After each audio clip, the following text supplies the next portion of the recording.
And we are live.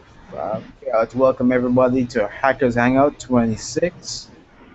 And I'm Six. going to introduction.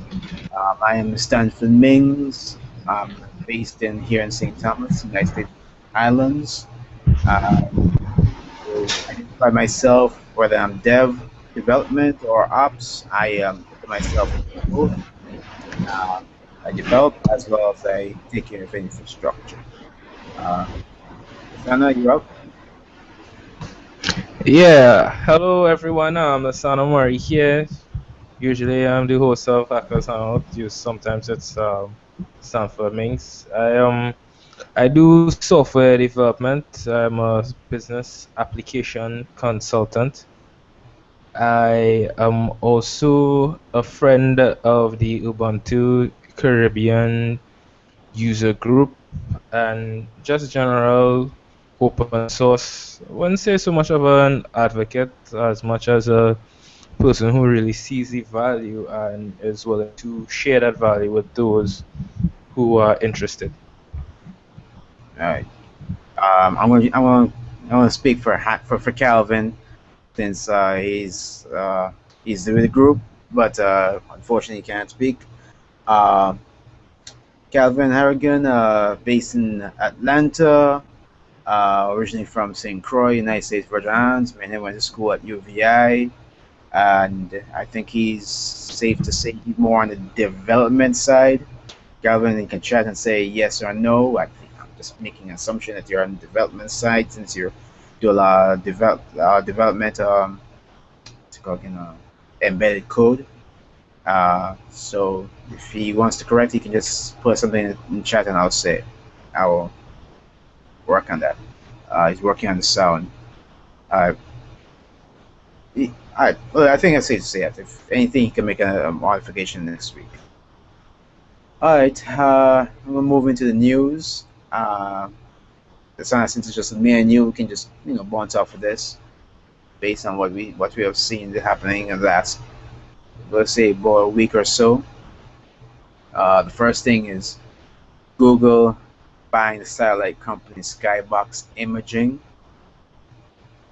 This is basically Google's foray into possibly what's the phrase, providing internet access to as much people as possible. I know that's something that they've been trying to advocate. Um,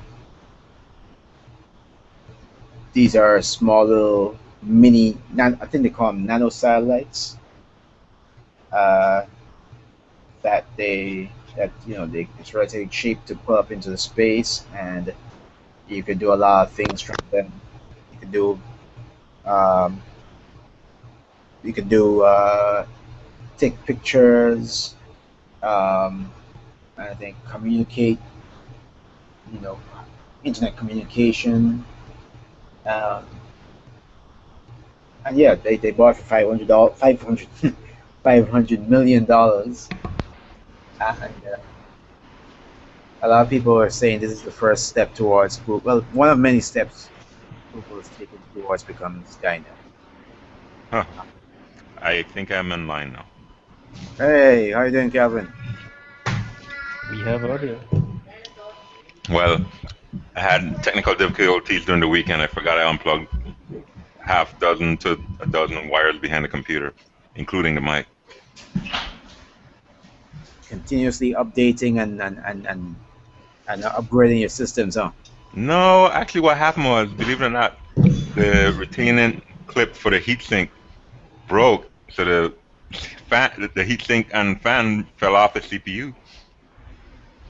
So I had to pull it out. Fortunately, you can buy the bracket separately from the socket now, so it wasn't a complete loss, and it didn't break anything else. So I'm happy. So you mean to me you almost burnt out your CPU?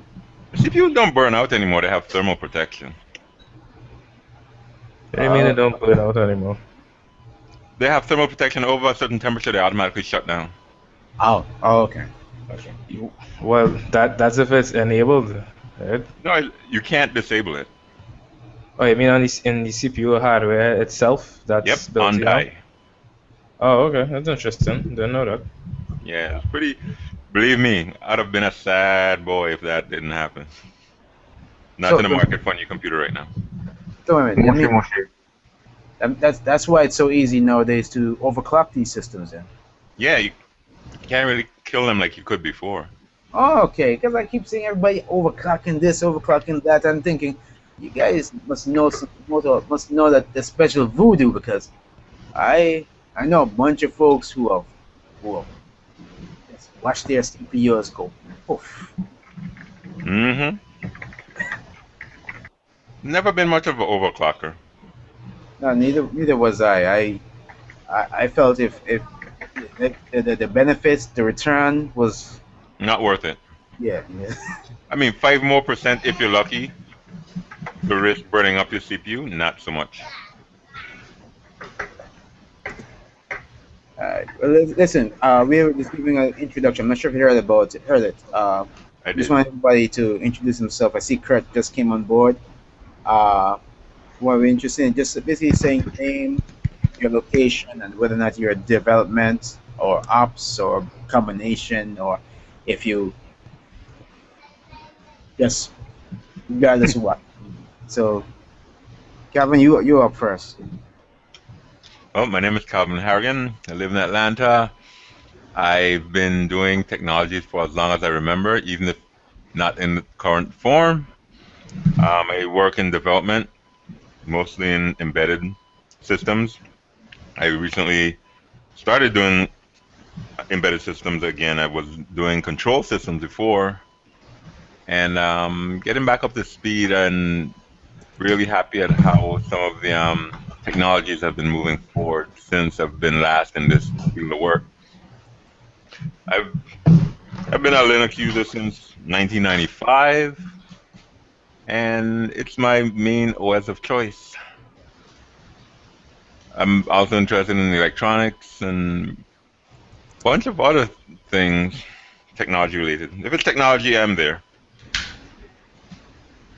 Go, go. Kurt, you're are you here with us? Of course I am. All right, cool. Knock once All for yes, right. twice for no. All right, name, location, and dev or ops or both. I am Kurt Belgrave from Trinidad and Tobago from the region of Marabella is in the house. I am a consultant, so I would call myself more of an IT generalist. And what was the next question? That's it, right? No, that's cool. That's cool. Yeah, cool.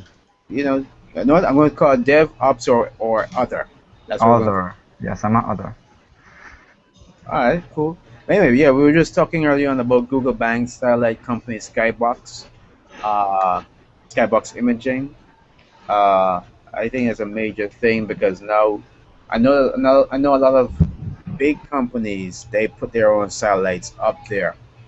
Uh, but I won't be surprised if you start seeing Google saying, "Hey, you know what? Not only can you have your own Google Apps account, but we also want to give you access to your own satellite." How Hmm. you like? Wow. I don't. That'd be a ways off yet.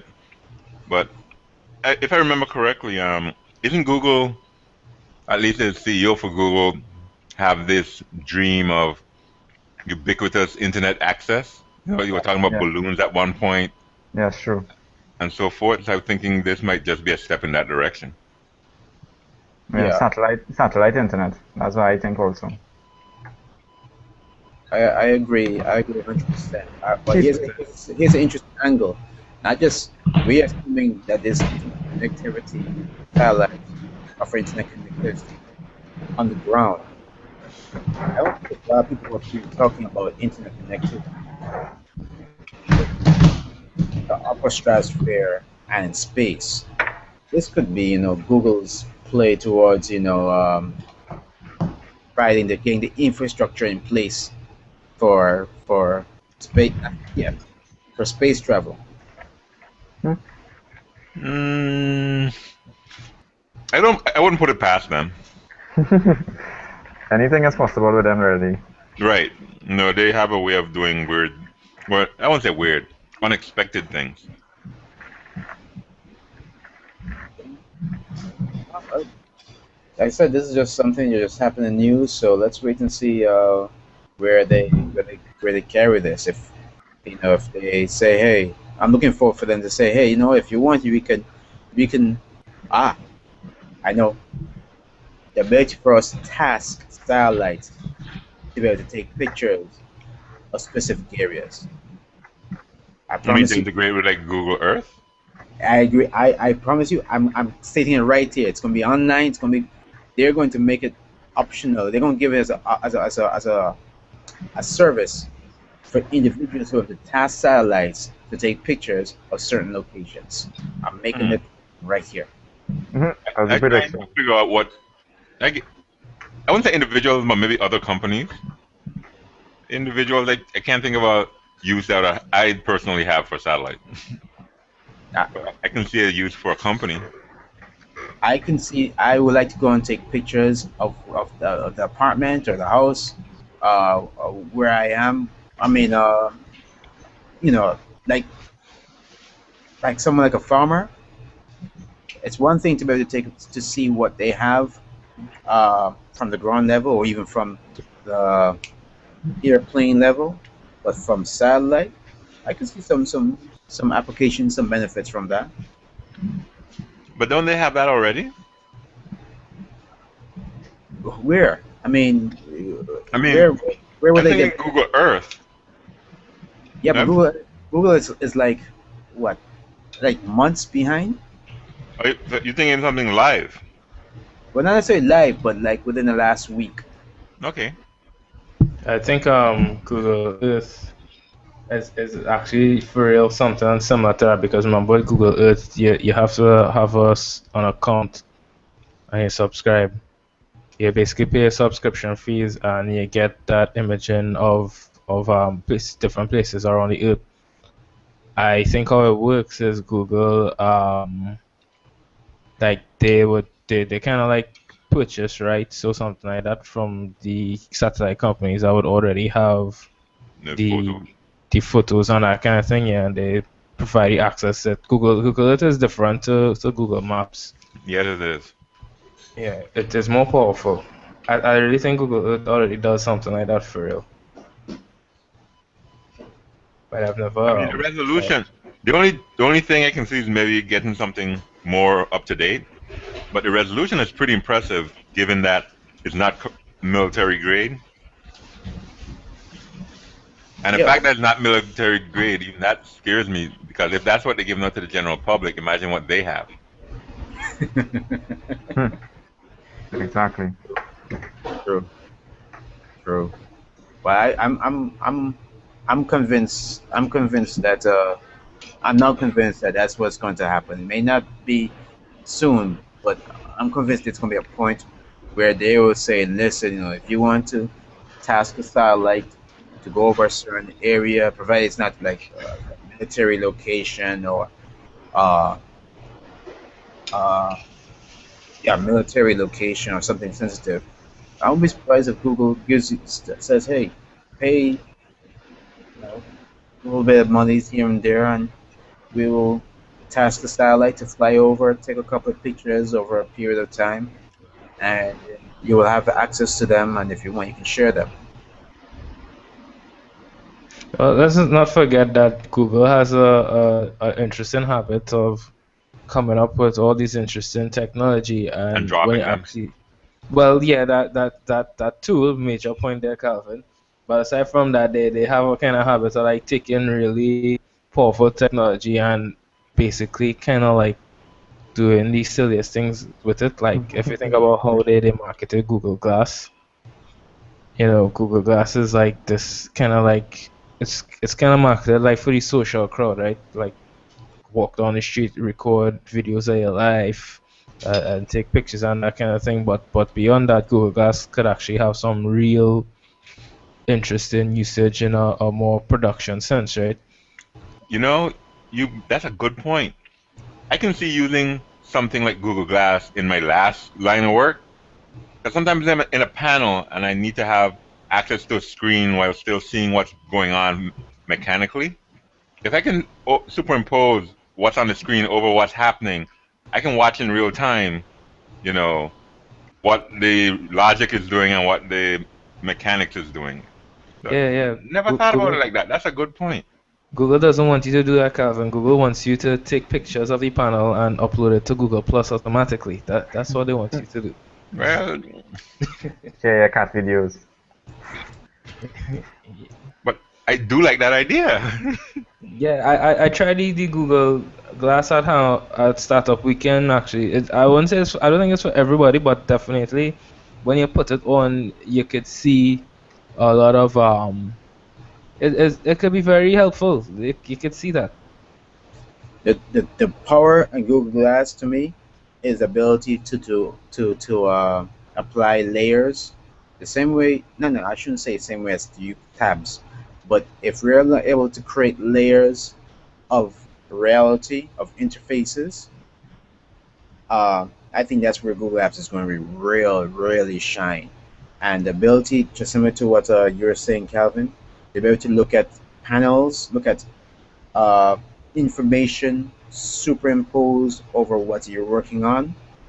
I know that a lot of folks in the enterprise technology, enterprise IT, those folks who go into big data centers and they're walking around hundreds of thousands of servers. They're really looking at using Google Glass to be able to assist them in identifying machines as they walk past it. So as they're walking by, they can see a machine and see the health of those various machines, and maybe even identify which machine you know may need replacing or work on. So I think that's where Google Glass is one of those areas Google Glass is going to be really big in. Yeah, so like a augmented reality kind of thing. Exactly. But even the augmented reality, that technology is normally promoted in the sense of, look, you could have interactive ads in malls. Yeah. I don't know if you guys seen the Axe commercials and the thing they've been doing with the fallen angel. When you walk into the tile, the angel appears on camera. They've been doing it on in the UK as well, on bus stops where people would be looking at a screen that's a recording of them, and in the screen you'll be seeing something like interacting with you that's not actually there. It's Oh all yeah, just yeah, yeah, marketing. yeah. I saw It's that. all for marketing, but some real powerful technology that's really being underutilized in my opinion. The thing is that regardless which way it goes, it's going to be some real exciting stuff, and it's a matter of either you use it to benefit yourself, regardless of your business or your venture or your passion or regardless of what, or no, and or it can be utilized by marketers in some capacity. Uh, there are going to be guys who are using Google Glass to enhance their business. I'm going to say their business to enhance their operations. Like I could see using it to extract information while I'm working in a data center or on a client's computer. But I will pay so that I don't get those type of ads or get the ads that they most likely be pushing towards me um, through that device.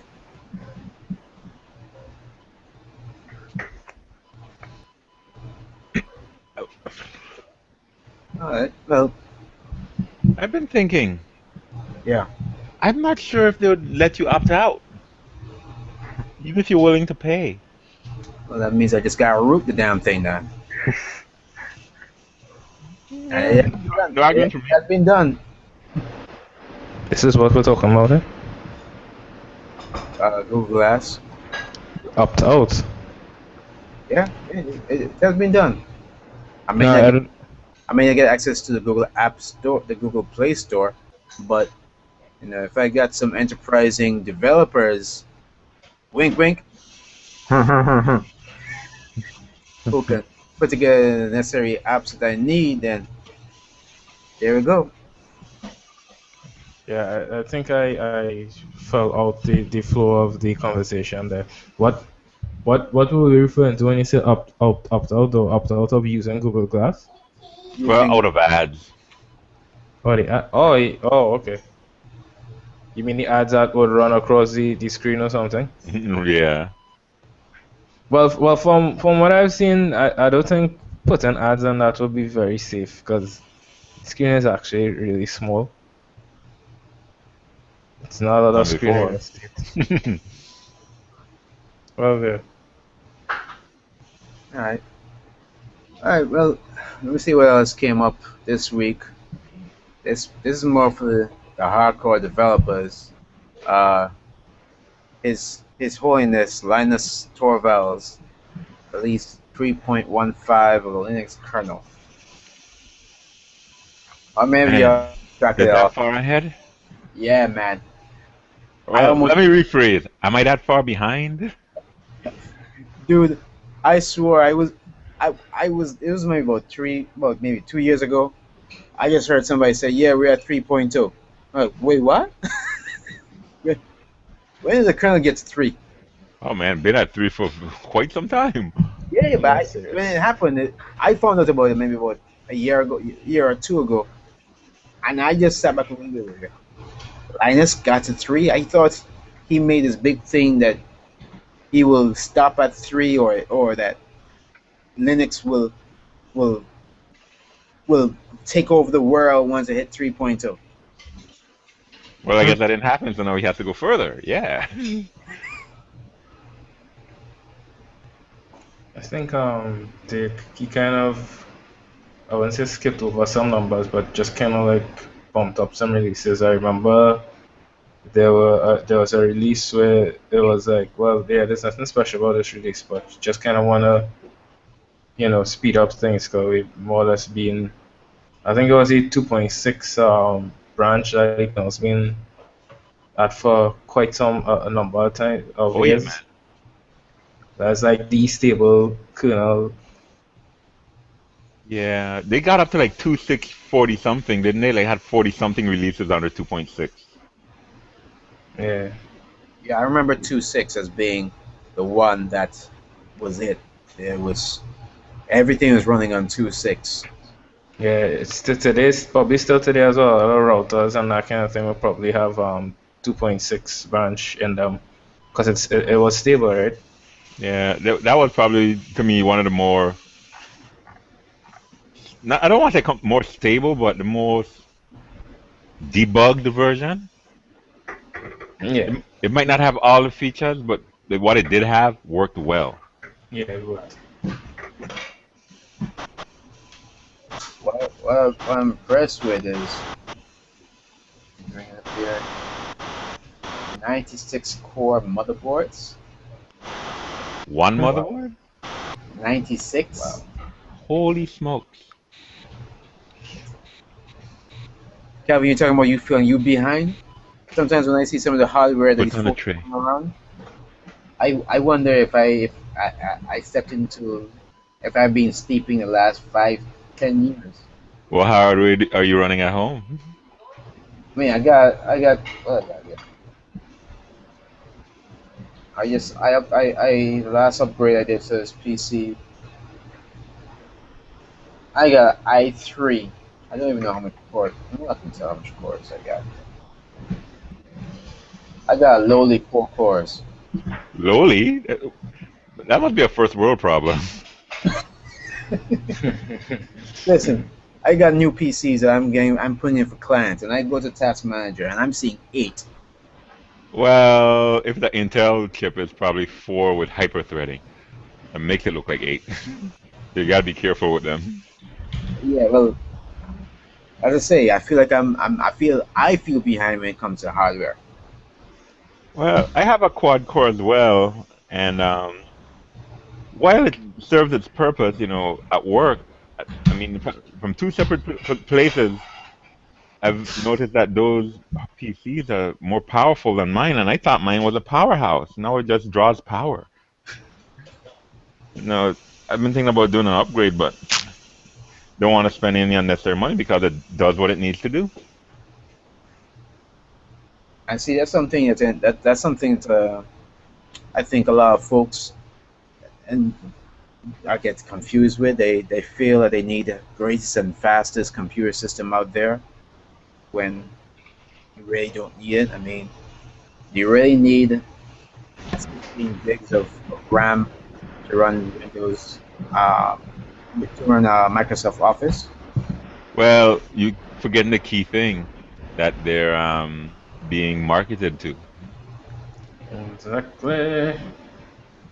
I mean, there are people who want to upgrade their N4 to N5 just because a new one's out. I mean, it, Let me put it this way, Stanford. There are people who spend $1,000 on a video card so they can squeeze out 5 more frames per second in a game. I almost keeled over when I saw, I think it was Tiger Direct, at $3,000. No, it wasn't Tiger Direct. We have posted it on the the VI group, tech group. Somebody a $3,000 video card. Oh yeah, I remember something like a dual Titan or something. Who who needs that? Well, c- there are certain applications that can use the GPUs And in Bitcoin mining. right to do processing because the way the GPU processes data is much more efficient than a general purpose CPU. It has a lot of dedicated silicon to do things like mathematical transformations and all sorts of other complex math functions that while you can do on a regular CPU would be time and power intensive because each of those cores on the GPU, I think they call them CUDA cores, can do some serious math on their own. I've actually ran SETI at home a few years back on a GPU, and it was crunching data significantly faster than my CPU was, even though my CPU at the time was top of the line. This is like circa 2010, and the GPUs have only gotten more powerful since. Now I've read about where in certain industries where people are not in people, but where the companies buy banks of computers that are fully populated with GPUs to crunch data. So you'd get a computer that needed pop in 4 high-end NVIDIA cards to do number crunching. Listen, the rate we're going, Yeah. I expect to see the hollow deck, like I say, in the next 5-10 years, Oh, because you're optimistic. I mean, I think within our lifetimes, for sure, something might come along. seriously, man, these things here, and I'm happy for it. I'm looking forward to the stuff that we grew up and said, yo, man, we want that. I saw in Star Trek this, I saw in Star Wars that. I'm looking forward to a lot of this stuff. I mean, I would say we're a quarter way through Star Trek technologies. We already have them. I mean, we have the, a form of the tricorder. Uh, we have, what else we have? Tricorder. I saw something else. The device that they use, that they're doing some work with a device that would couple with your phone to measure your medical conditions. Your Yeah, actually, medical. I've seen that one. Sorry. I have seen that. Yeah, they got that. Um, Gas. I think that was mentioned in Star Trek, the Deep Space Nine or Voyager. Um, what else do they have? The ubiquitous computer. Every time they say computer do X, Y, and Z, that's nothing more than the cloud to a certain degree. Um, yeah, we're there. We're almost there. Uh, Providing that we don't annihilate ourselves first. Uh, I think hey, that this century will hold some really, really interesting technological advances. hey, listen. My goal in life is just to move technology forward. If human nature is supposed to um, keep us, if we're meant to be around, then we'll be around. Oh, Hmm. Okay, I see Steve. Steven, you're here with us. Yes, Nice, I am. Are you hearing nice. me? Yeah, yeah, I can hear Yes, you. I can hear you. yes. Just I've been doing a little bit of traveling, so I've not been able to hook up with you guys as much as I like. I'm no still problem, no traveling. problem. I'm in Miami right now, so I'm trying to. I'm running this from my phone. Oh crap! Wait a minute. Tonight is it tonight? Tonight, what? I know you guys want me to sports. Oh yeah, tonight is the Heat versus Spurs. Listen, Steve, stay Yes. inside. Do not go outside, okay? Because you don't know what man's going to act. I mean, be careful, man. Yes. Well, do not say you're from St. Who that? Croix. Okay. Okay. Okay. Calm Stay down. inside. Stay inside. But anyway, Who? Steve, just give your name, your location, and whether or not you're dev, ops, or other. I'll be right back, guys. I'm Steve Spence. Well, I'm normally in Trinidad, but today I'm talking from Miami. I mean, I'm a system administrator. I do a little bit of development, DevOps. Yeah, I guess that's the category I put in. A little bit of development, more operations, and I love technology stuff. I do a little Arduino, a little Raspberry programming, and in my spare time and that sort of thing. Okay. One note, you're 90 degrees off. Your video is 90 degrees off. Let's see. All right, this phone is rotating me. Okay, there you're good. Hey, talking about Arduino on Pi. There's a hybrid out there now. This does something Um, about is Yeah, it? like it's literally on one board. There's a Raspberry Pi and an Arduino. So one, I would assume the Arduino takes care of the hardware, and then the not the hardware, but like the I/O and the interface to the real world, so you can use all the add-on yeah, boards and whatnot. But it has a yeah. separate microprocessor for that, and then The on the Raspberry, same board they have a full Pi that you can communicate with the Arduino to do more high-level stuff like networking and some of the other things that you can do in a full OS as opposed to just hard code. the Raspberry does have a lot of the I/O stuff, but it doesn't have enough pins.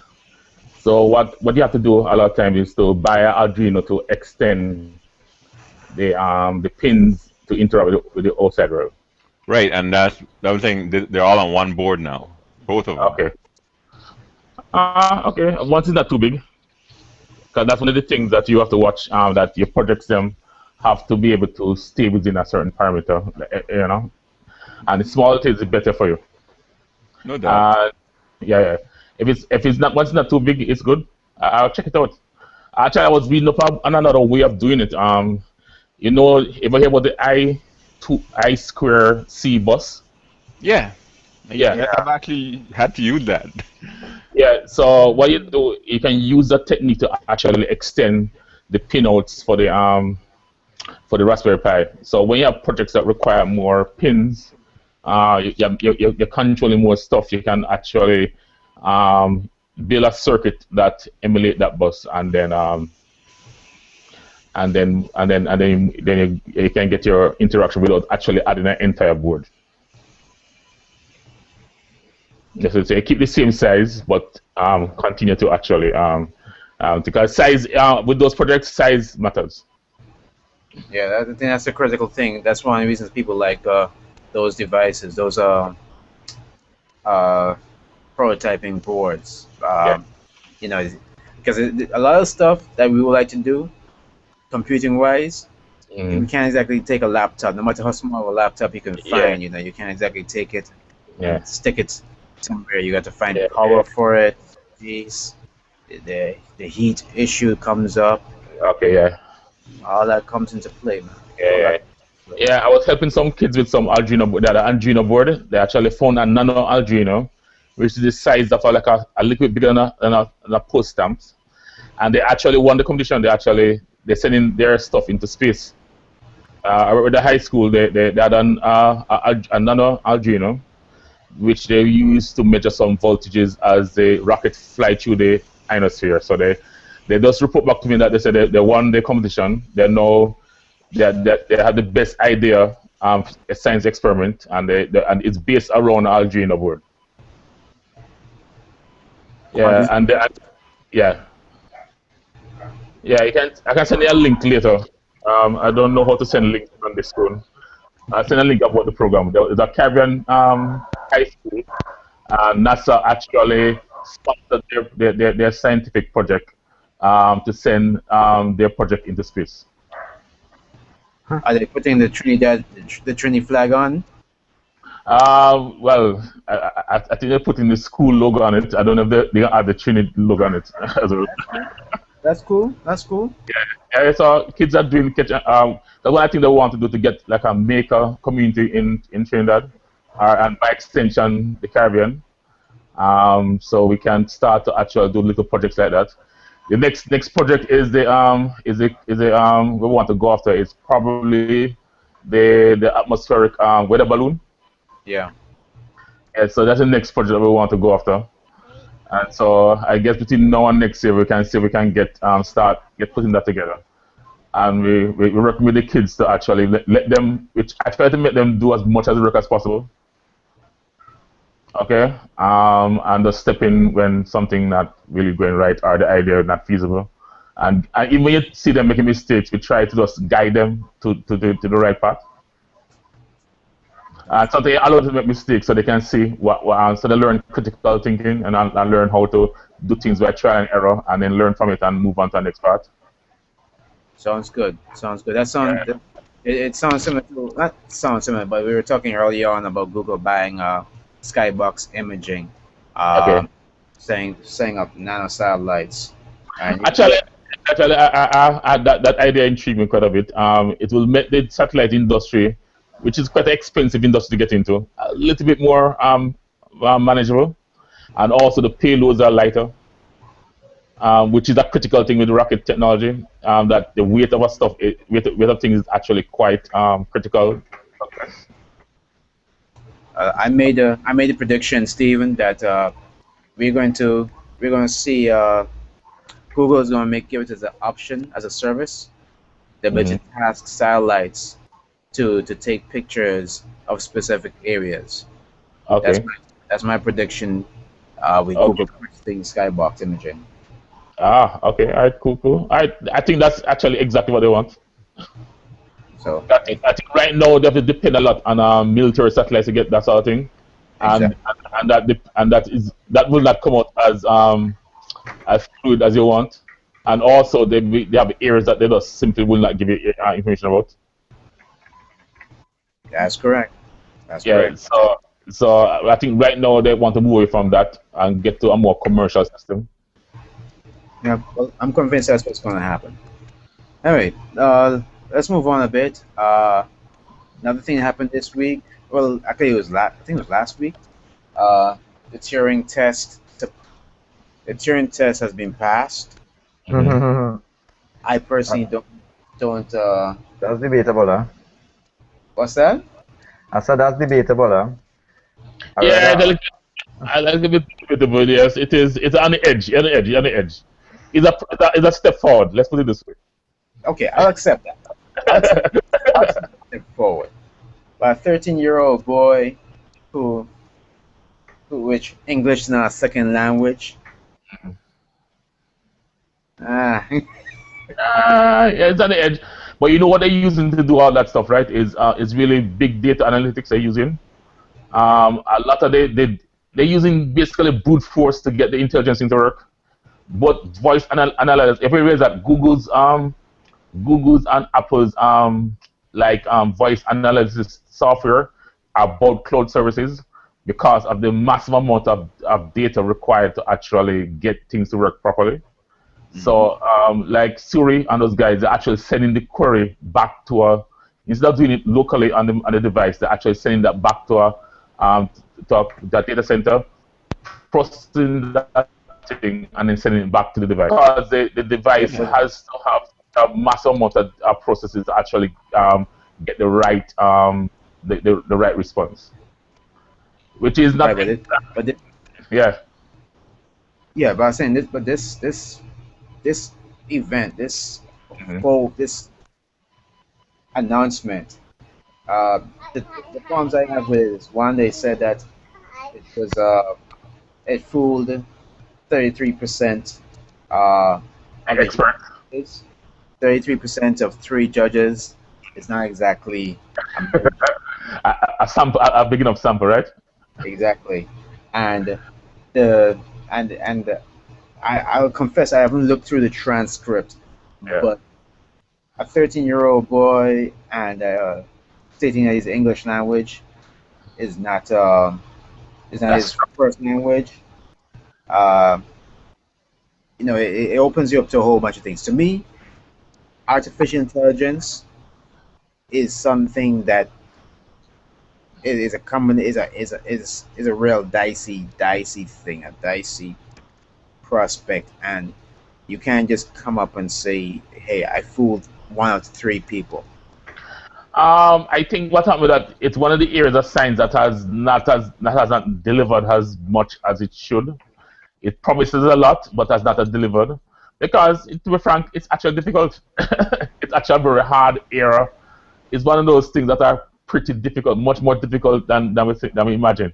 And so from the 60s, they've been working on this thing, and they're promising different levels of artificial intelligence, and it has not really delivered anything. He has delivered so much, yes, but it has not delivered the sort of intuitive computer interaction that would have liked.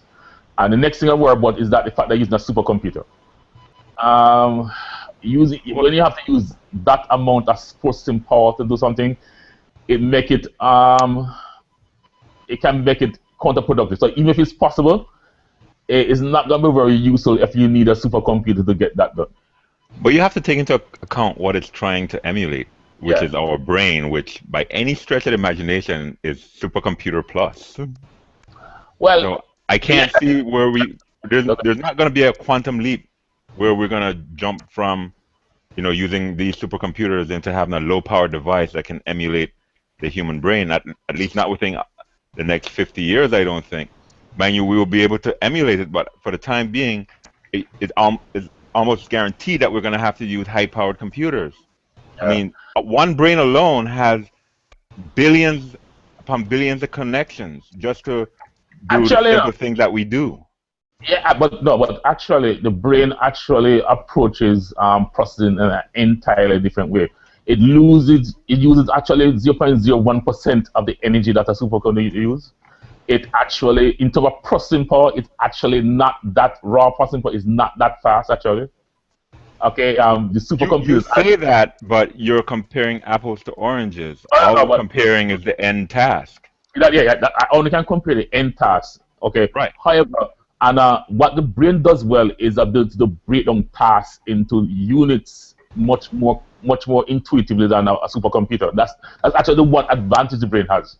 With its neural net connections, it can actually do parallel processing on a much more, I guess, elegant way than any supercomputer, which means that we fundamentally don't understand how the brain processes information. That's actually the problem.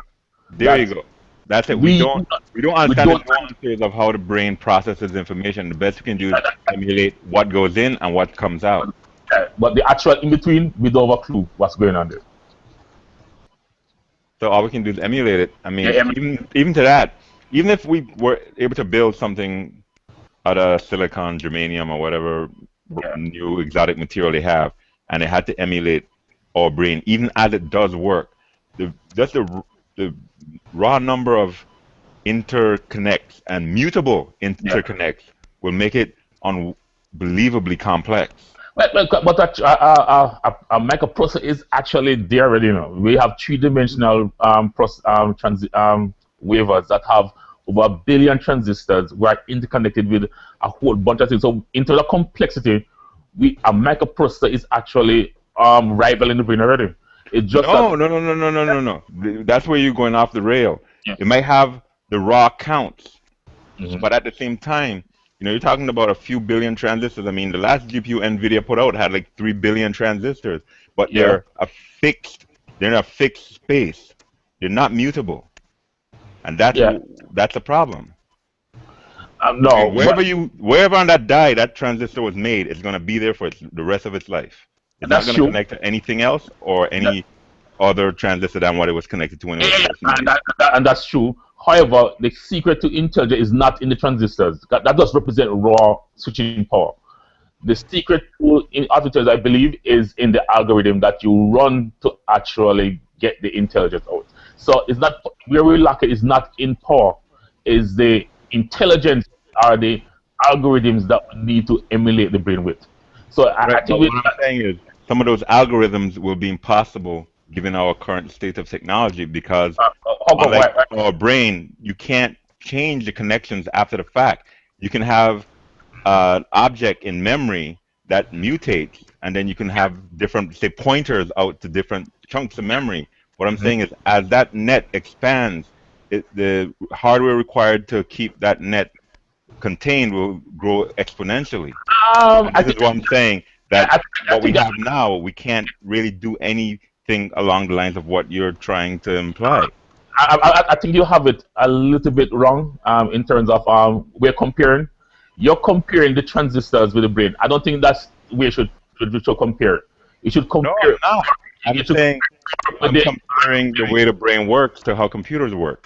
I said that, yeah, exactly. So I'm saying that you can't, since they're not doing it the same way, you're kind of hard to compare them. Um, if you're using the approach that the brain use, the computer use, you have to focus on the algorithm, which is just a raw code that emulate our process information. You can't focus on the process itself and the That's, process. that's absolutely what I didn't say. Okay. So therefore, if you want to scale out, we can with our ability to actually multiply CPUs and machines together across the world, we can scale out as much as we want. But I think the problem we have is that we don't fundamentally know how to break down tasks, integrate tasks in order to come up with that intelligent system. What we're doing now is basically brute force. We have a massive amount of information, and we quickly, by trial and errors and statistics, come up with the conclusion that looks like how a human being would work. So what we're doing is basically creating massive databases with information and answers, and then have a processor very quickly compare the inputs and then come with the output. The brain doesn't work like that at all. Nowhere like that.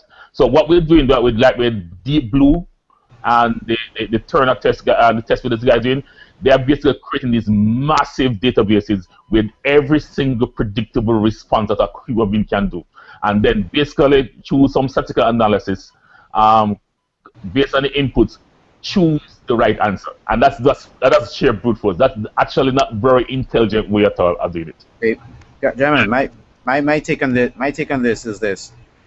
that artificial intelligence is a strange word. I'm beginning to debate whether or not I like to use the phrase itself, because it implies that there's artificial intelligence and then there's natural intelligence. No, there's artificial intelligence and then there's, I know what's the opposite of artificial, natural intelligence.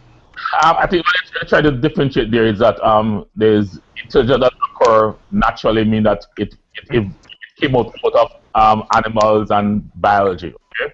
Okay, Because then when we look at if we look at it, then I I'm of the school of thought that technology intelligence, if we utilize the human brain as a measure of intelligence, because the idea is to develop artificial intelligence to fool the human being, then you're looking at making this artificial intelligence work at the same plane as us. Now, if that's the mindset, then we have to look at creating this intelligence, this artificial intelligence, in my opinion, the very same way that our intelligence is formed. And I believe that instead of trying to jump the gun and create a 13-year-old boy to fool a bunch of judges, the path of artificial intelligence is going to go whereby we start with the very the very first Newborn? born. Yes. So if they had said, listen, we created an intelligence that was 1 year old. I mean, not 1 year, 1 day old, and then they slowly built on top. then they will have better chance of convincing me that they are anywhere on the path towards passing. The theory they use initially was to use neural net. You hear about neural net, right? Algorithms, okay? Yeah, That's where I did a lot of my research when I was in college, yeah, and the path I was taking, I was going towards when it comes to artificial intelligence. Our brains are nothing more than a complex, uber complex, uh, neural networks, and the way we became intelligent is nothing more than trial and error. And over that trial and error, neurons are being created, pathways are being created, and we never. But the only time you will ever have a situation whereby somebody we do something out of instincts is, and even that is determined by DNA, which is nothing more than source code uh, that has been that has been tried and tested over millions, billions. I won't say no, it's not billions, millions of years. So, in my opinion, the path towards artificial intelligence has already been done. It's already set in place. It's a matter of using the source code that we have, which is DNA. Not the source code, firmware. I look at DNA as a firmware, and then building the neural network, which we already have. We already have neural networks. We have to develop neural networks, and then just basically creating methods to train those neural networks.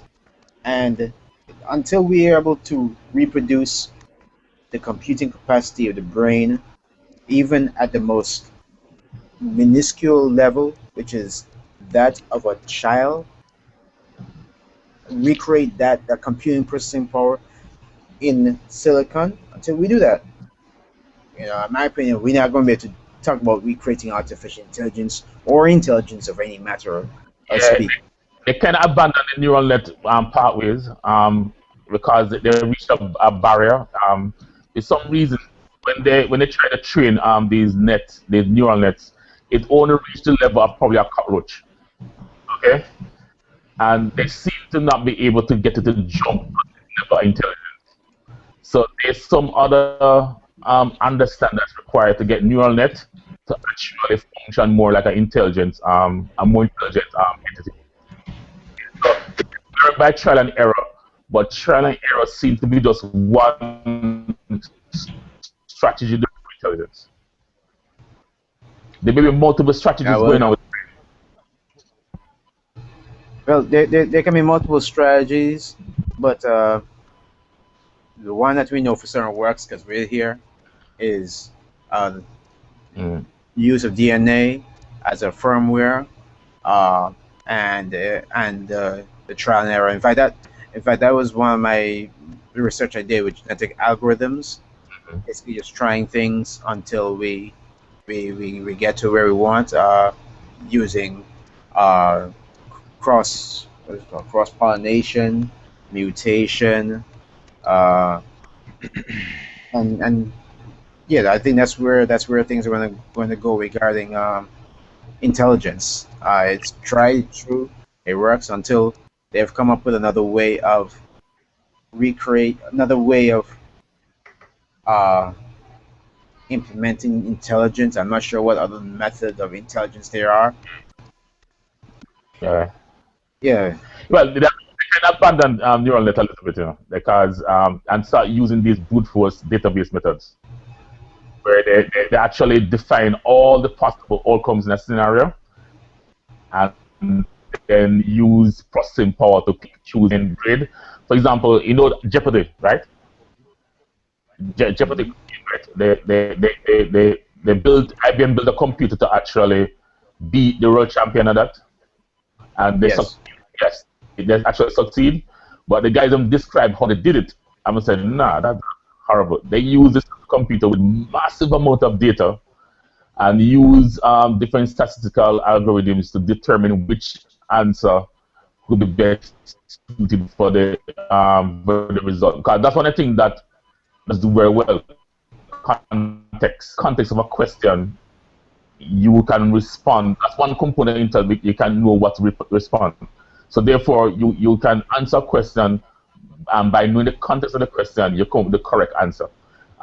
It's very apparent. It's very hard to kind of find out context for a computer to simulate context. Okay, which human beings do very very easily, and nobody really know exactly how that is done. You can have all the data you need to make a decision. However, you do need to have the ability to break up that data into context, which human beings do almost very easily. I think as more work is being done in into neuroscience, understanding how the brain works, as that work starts getting uh, as they start getting their head wrapped around it, excuse the pun, uh, they'll be able to start looking at how to recreate that in computing. Maybe even come up with more efficient algorithms uh, for recreating neural networks, maybe solving problems using uh, neural network, um, or maybe even come up with some other system. I don't know, but we'll get there.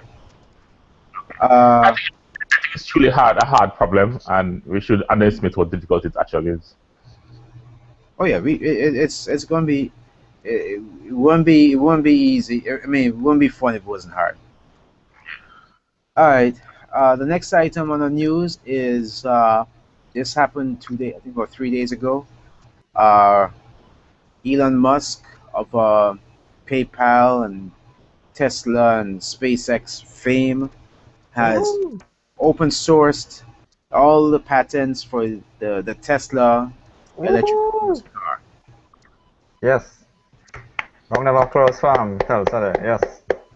That there is I think that's big news. that's major. I mean, Yeah. Open source electric cars. Come on. Open source pattern. So wait, Stanford, you said open Yeah. source patterns, the but patent, patents are normally public in Not the like, patent. The like he's not gonna sue you if the it's more than patents. It's the but like I forgot the exact word they used. They're like um ah go ahead. I when a word pop back to me, I'll come back. So they basically take it a non-aggressive stance towards protecting their patents and No, that's good. actually, I think it mean open source. It mean is honest. It actually mean you can emulate the pattern. However, you cannot actually. The important thing is that you cannot actually claim this pattern to be your own. Okay, and people, if you add to it, other people can actually use those patterns that you produce. That's the important thing in this. If you use their pattern, you can't then add something to it and then take it your own, and they say nobody can touch it. If you use their pattern and you add to it, it becomes automatically open sourced. Okay, so that's the important thing with that nobody can actually take part of it, modify a small part of it, and then sell it as their closed source device. I, you They think do you think actually, it's yeah. go Stanford. yeah, I think that's the philosophy that he was aiming at. He didn't want he wants a nice open platform um, for folks to be able to innovate. Now, I think it's a business decision, a pure business decision. Actually, I think it was in their best interest to actually open source it. well, one of the reasons why this is one of the things that people are looking at him skeptically about this, and I respect him for doing it, is that he is actually working towards building one big, I think they call him a gigafactory, Yeah, about where, 3 or 4 of them actually. yeah, where he wants to manufacture the batteries Yeah, for the devices. And I'm all for it. He basically saying, listen, here, take all my patents, take everything, because guess what? Even if you, because you guys gonna need to come back to me too for the batteries, for a lot of the infrastructure, and that's yeah, fine. I'm okay with that. I'm part of that. Yeah, I'm okay with that because we can't continue with these fossil fuels, the combustible engine. Uh, I don't know if we can continue using these things. The way the price going up, for the mere fact that a lot of the conflicts we see in the world today is based Yeah, solely yeah. on that. You have to be a bit careful about the promise of electric cars, though.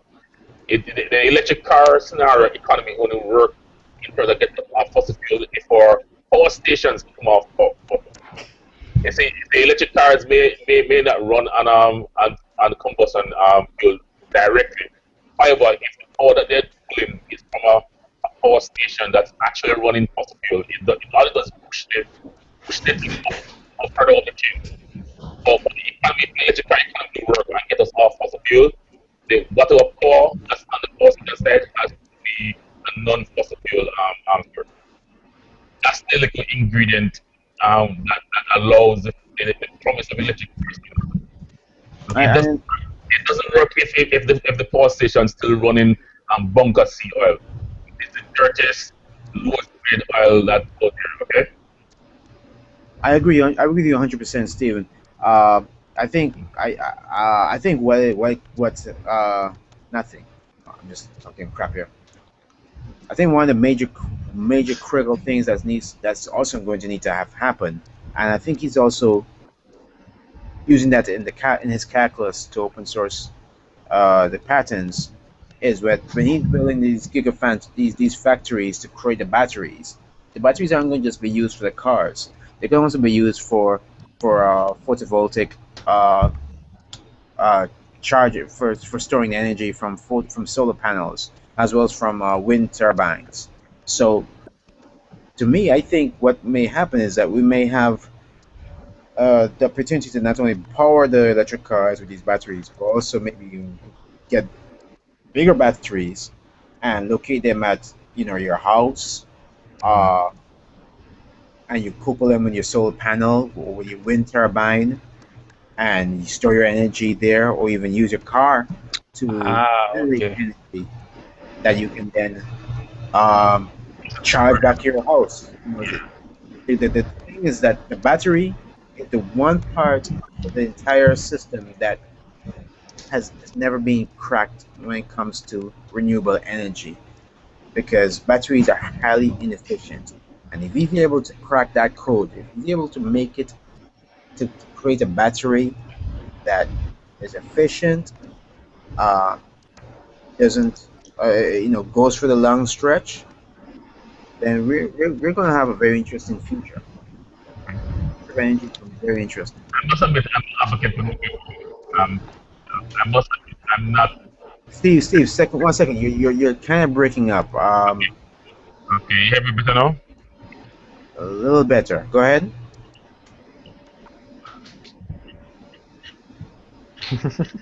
I must admit, I haven't the renewables source like Okay, you're breaking up. You're breaking up Lasana, Steve, anywhere, Lasana. Steve, you're breaking up terribly. Like your bandwidth, like the hotel, the hotel Try line. try try disconnecting and reconnecting. Dial up. okay, no problem. See if You're it goes throwing out. packet in a bucket. It's back. The Let me hotel try to turn up. How was sound now? much Little better. better. Ah, it's a video. Is a bit. Alright. So I keep a bit. Yeah, so what I'm saying that I'm not an advocate. I'm an advocate for nuclear power. I'm still haven't buy into the renewable source thing yet. I don't think they can drive by industrialized country as yet. Mm. They may install a house or something like that, but they're nowhere near the capacity we need to run a fully industrialized country. So until they reach that point, I can't buy into the renewable source thing. I still think it's just in the research, it's just in the development, but I'm not completely buying the. I think we need to get a fossil fuel, but in the short term, in the immediate medium term, I think nuclear power right now is our best. Yeah, without that, we're not going to get our first fossil fuel because the solar power and wind are not delivering the quantities that we need right now to actually run an industrialized factory. And that's fine. Isn't a good That, chunk of Europe getting a significant portion of their energy from renewable No, places, actually, especially in Scandinavia? France is 70% nuclear. Germany 50% nuclear. Yeah, nuclear is what Europe using. But they're not telling nobody this. They're just keeping it And quiet. how do they get rid of their nuclear waste? They store it by them. like France, France is a big reprocessor of nuclear waste. Germany, yeah, France in particular is the one that processes most of the nuclear waste themselves. And And then by, what is the byproduct of that? Okay, never mind. Didn't Germany shut down all of their nuclear production facilities after the Fukushima accident a few years Yeah, ago? I think one of those European Yeah, companies, Germany pretty much countries, completely shut put all out. their nuclear plants down. Yeah, they backpedaled on it after Fukushima. Yeah. Yeah, it was Germany actually. Yeah. Yeah, actually, I just look up some information here on renewable energy usage in Europe, mm, and most of them, 20% seems to be like the median, but some of the more northern countries, like Finland and Norway, Iceland, not sure what that country is, but you know, over 50% of their energy comes from renewable sources, which is what I remember reading a little while back, that a significant yeah, portion does I'll have. contest that. I'll aggressively contest that value. Okay. I am not. I'm just repeating what I'm reading. Yeah. No, Like I'm here Sweden, 6%. I'm here. Sweden. I'm gonna give you some numbers that I'm reading directly from the website. That Sweden, for instance, 51% of their energy is on renewable sources. Latvia is 35, Finland is 34, Austria is 32, Denmark is 26, Estonia is 25. I mean, these are not little numbers. We're not talking single-digit percentages here. And I tell you upfront that I'll contest them very, very aggressively. Okay. Well, Very. you're free to do that, but what I'm saying is it doesn't change the fact that, someone who has spent significantly more time investigating this information is saying that these countries do have a significant portion of their energy being provided by renewable sources. Yeah, and I also initially worked in the power industry.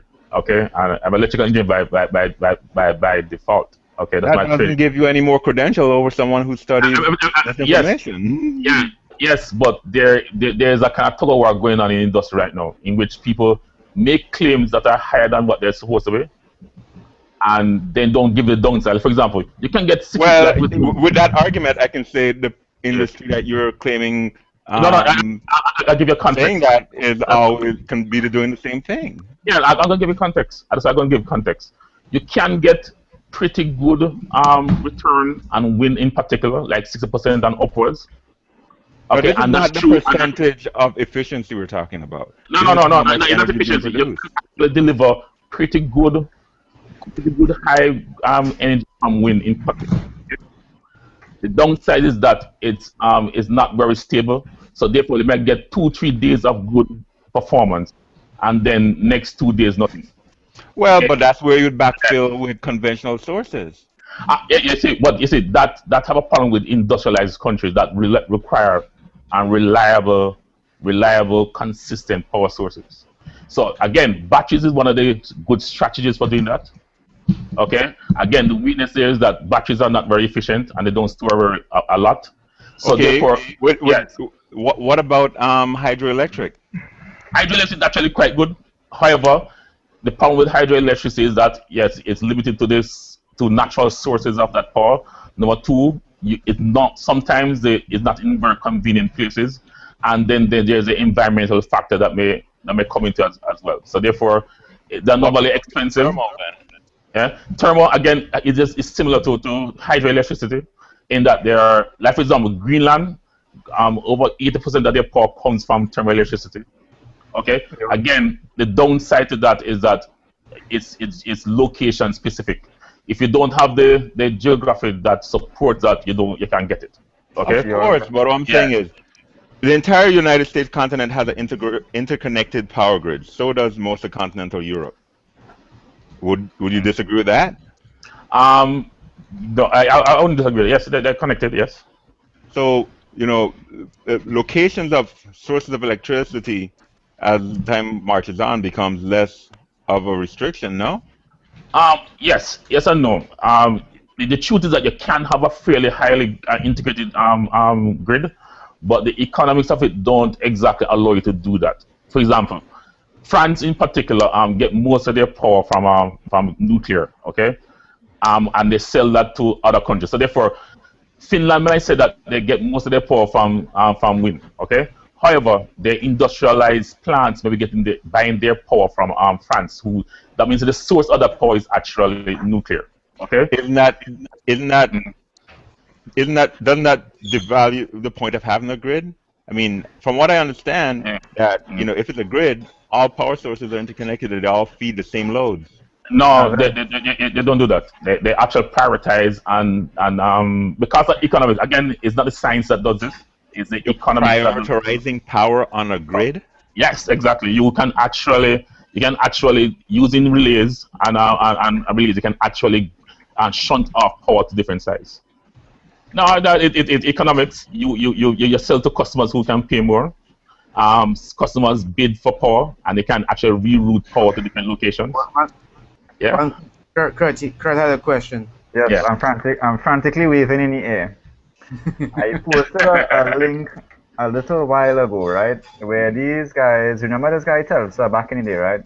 Mhm. Telsa had a project where he wanted to do a Tesla. wireless, Tesla. yeah, wireless energy distribution system, right? I'm gonna post the link to the project, you know.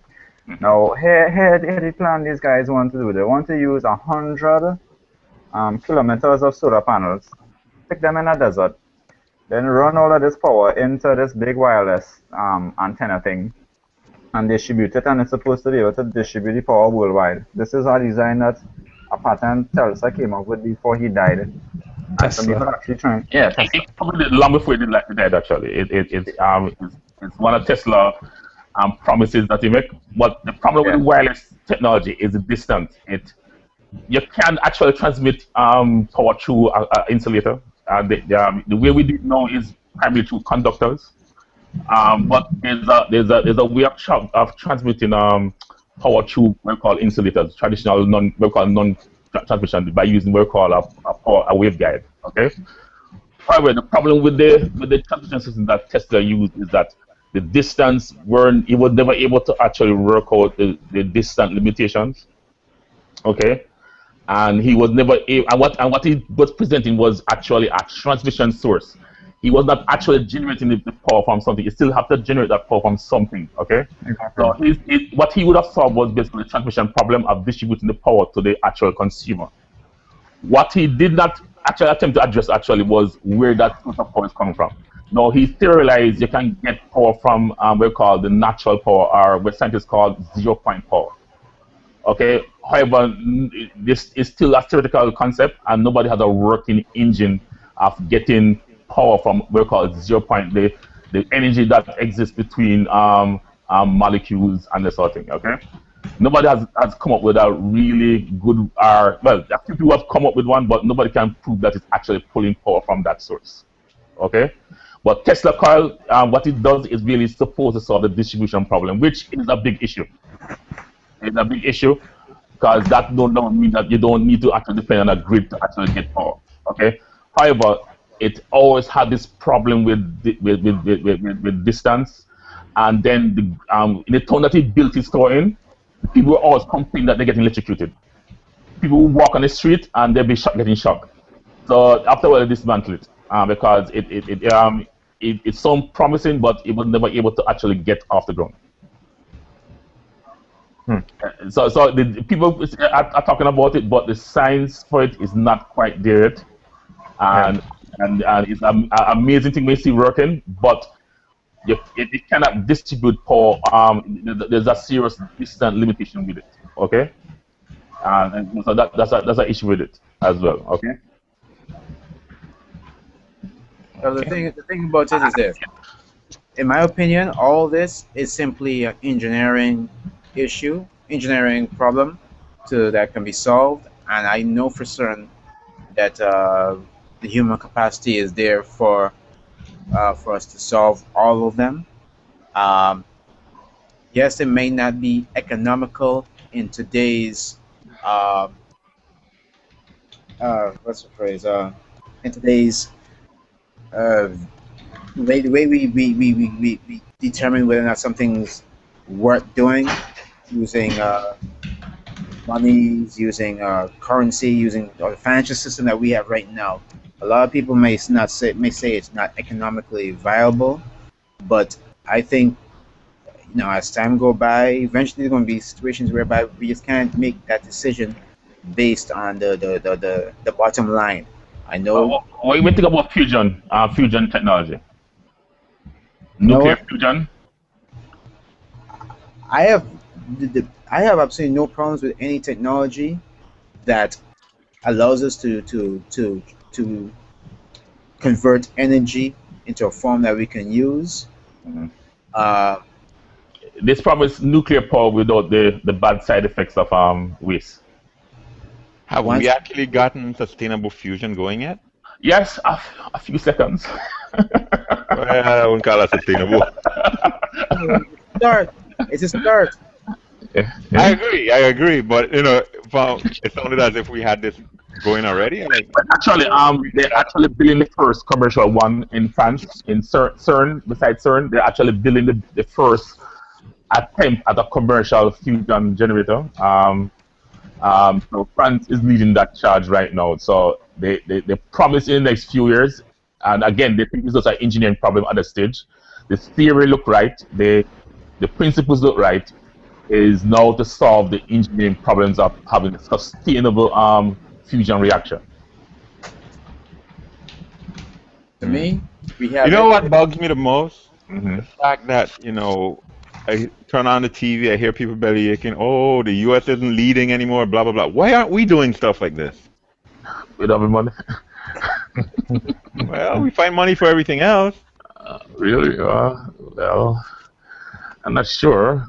Well, actually, the truth is that I saw a cheap attempt at nuclear fusion that wasn't so expensive.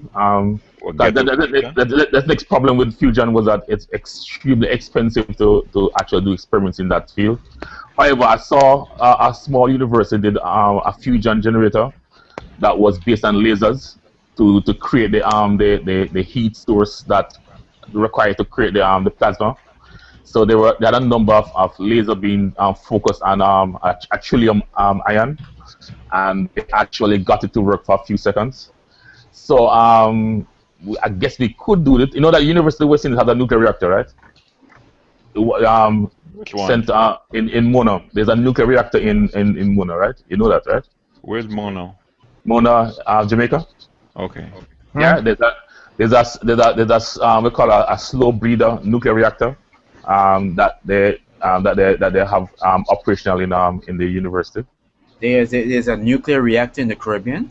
Yes, yes. What? You didn't know that? Yes, I there's one in the University of West Indies. That sounds all suspicious. that's let me, No, no, let me, no. They have it. They have it. Yes, take a they step use it. back. Let me take a step back.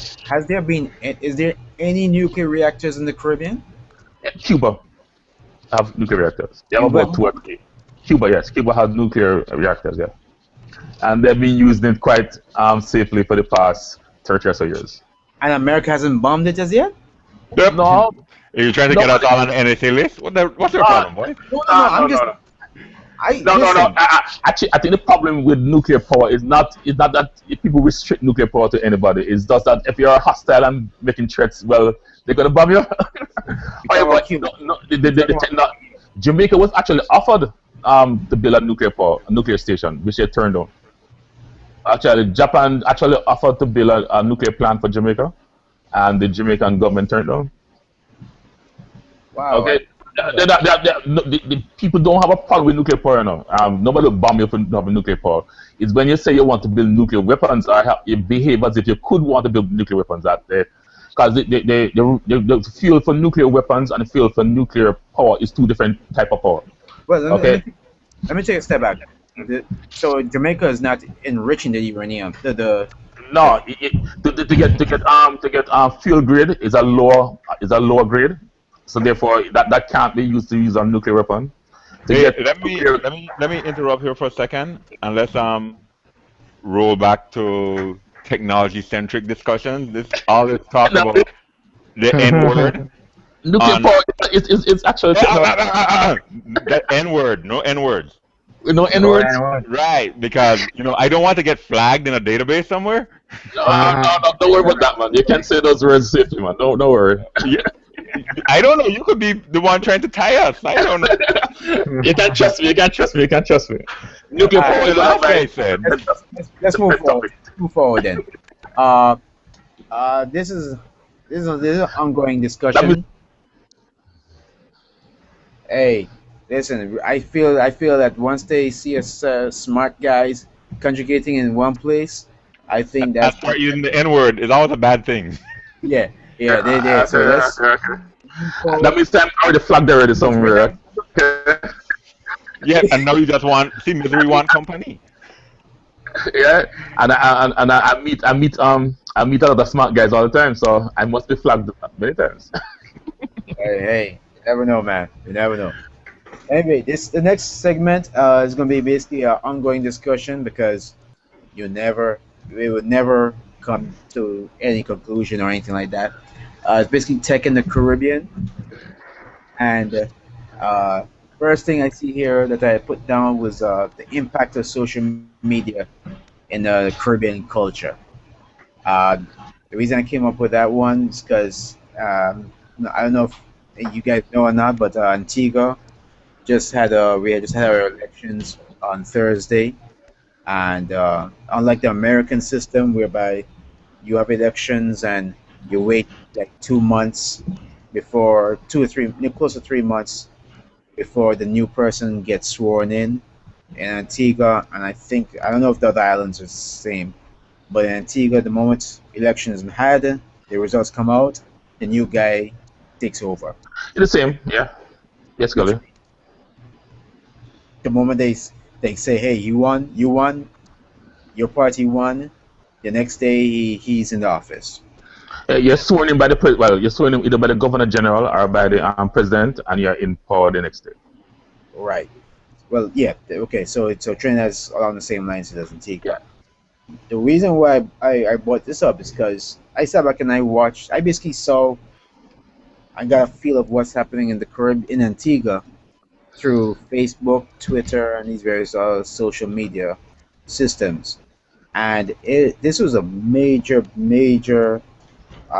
thing compared to, as far as I remember back home. I mean, this is like 10, 15 years ago, where you won't know anything. You know, it was always speculation of what's happening. Nobody knew what anything. The only way you could get information was through the radio, and and then that depended on which radio station you listen to because each of the parties basically had their own radio station. Uh, that was one step away from being propaganda machines. But thanks to social media, you kind of it went from being one specific person being that radio station disseminating information down to the ground level where you had a whole bunch of people putting in their input, giving their inputs and saying this is what they believe, this is what it is. Obviously, you had a lot of angry discussions going back and forth from different people from different parties. But I'm here in St. Thomas, and I kind of had an idea of what was happening in Antigua to a certain degree better than a lot of the people that were in Antigua. So I just wanted to get you guys' input on we all think social media and its impact on the Caribbean culture.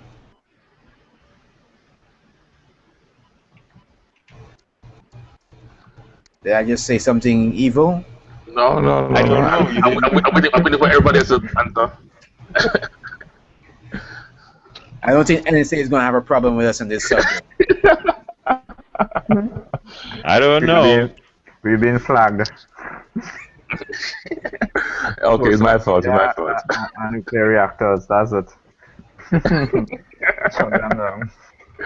Shut down that nuclear reactor. I Hey, just building a small. all right, let me make it a bit easier. One of the things I see in Antigua is that we now have trolls in Antigua, people who are self-professed trolls. And I know Trolls as in They're internet everywhere. trolls or under bridge trolls. under the bridge trolls, these are folks who just go out there and make trouble for people. Oh, that's internet trolls. Okay. I think the Caribbean seem to have taken to the social media quite a bit, and It's an easier media to get onto, especially when with the proliferation of like cell phones that allow you to tweet, to paste, to post things so easily. It does allow people to express their opinions beyond, above and beyond the in particular the younger people. I don't know if the older people are too much into it as yet, but in particular younger people are able to actually voice their opinions more readily. You can do it anonymously. You can do it away from without any fear of anybody prosecuting you. I'm yet to see it happening in Jamaica as yet, where the political situation is a little bit more intense. I'm not sure if people are open, are as vocal about, like for example in Jamaica, it's a very secret thing to know who you vote for, because people fear being prosecuted or being shot or being harassed. So I've not yet seen social media take off in the same way as it has in the other Caribbean islands. But that may be changing as people get more and more less and less fed up with traditional political lines. So I see that the overall good thing. Overall good thing, and people are kind of embracing it more and more. Well, funny enough, you should bring this up, Stanford, because it just reminded me of something. Trinidad and Tobago, right now we have some legislation before the parliament.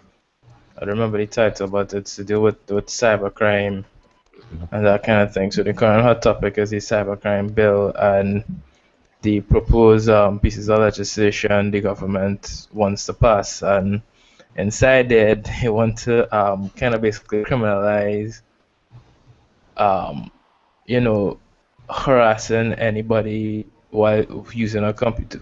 The quote was interfering with anybody while using a computer. They want to go after like people who post stuff on the social networks that may have been like, protected data, stuff that might have leaked out, and then people sharing that kind of thing. Of course, the opposition jumped up and say that you're basically trying to go after the media and stifle the media and that kind of thing. But the law is actually very interesting because it's my from I have not read the actual law. I've just seen the excerpts on newspaper, but it seems like really kind of reckless and some of the points kind of vague. I think an interesting thing would be if to get some people in the community to actually debate and do a hangout and discuss that. But unfortunately, when it comes to the laws down here, a lot of technical people tend to not really pay too much attention. Law is boring, right? Hmm. But it's actually the social media aspect is actually a hot thing because we've had a couple of incidents involving both email and social media usage, and the politicians can't really cope with it, and they often try to use it. I mean, I've seen more on one occasions politicians claim their Facebook account was hacked, or the email was hacked and that kind of thing. I don't even think they know the meaning of the word Yeah, hacked. Yeah. it is used as a convenient term. Yeah, but the legislation is very interesting, and it's interesting to see where this legislation goes. I really hope the technical community steps up and looks at it and make sure they're not pushing through any garbage. But as I said, it's really unlikely. Beyond like the computer society probably doing a little something on their input in it is hardly unlikely the technical community would even pay attention to what's going on right now. Yeah, is it being reviewed? Is it being talked about in the papers right now? It was in the papers last week. Okay, Last week on yes, Friday, I think. it is a boring topic, and we people tend to just ignore some things like that. Let me see if I could find I'll be back in a minute. Let me see if I could find the article. The thing, the Okay, thing, the thing let's that see if we scares me, the thing that scares me is that you're going to see a lot of uh, legislation, not legislation, but yeah, attempts at legislation to to try and protect, supposedly protect people's privacy, and the end result may be that they do all type of stupid crap. I mean, like Steve, me and Steve can talk about that attempt, not attempt, but discussion that we had at Dominica regarding Yeah. uh, collecting all data for for ISPs and the ISP and collecting To all the store and keep data for 6 years and that sort of thing. exactly. And this is all this is all powers that be, who are not who don't know what they're saying. I mean, they just says they just think, hey, you know what? Why not we if somebody says something bad about us online, then we might have to consider that a slander, or if we didn't secure. Now, I shouldn't use that as an example, but if somebody takes a picture of us and puts a meme, makes it into a meme, then that should be considered slander, or Okay. yeah, and we need to go on and pursue them. And the question is, who do you pursue? I mean, And I think probably that's the context in which the Trinidad government come with this thing. There have been a number of fairly bad videos circulating, circulating that the government would like to suppress. Yeah, these things I think is the response to these things I think is typical human nature. Rather than trying to really attack a problem at its root, we just kind of just treat these symptoms. I mean, like these videos and that kind of thing. A lot of it could really be reduced, not necessarily prevented, but proper education. I mean, we have the program you give young people, you give secondary school children laptops and that kind of thing, right?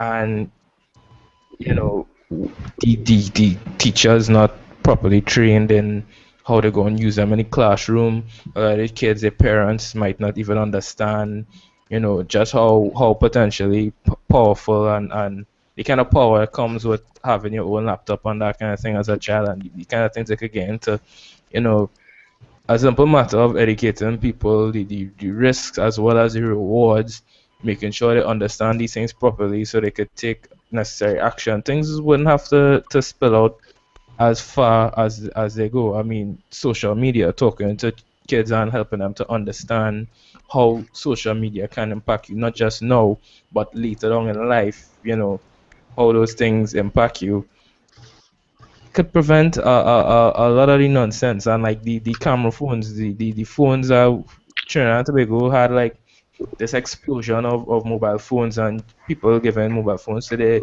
children and that kind of thing to understand the consequences of that. I mean, a simple thing as you explain to the parents, well, listen, you're going to give a child a phone to contact them, understandable.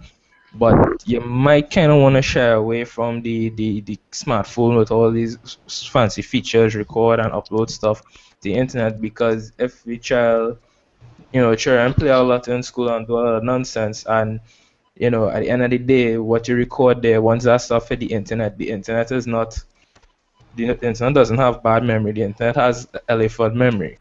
You understand?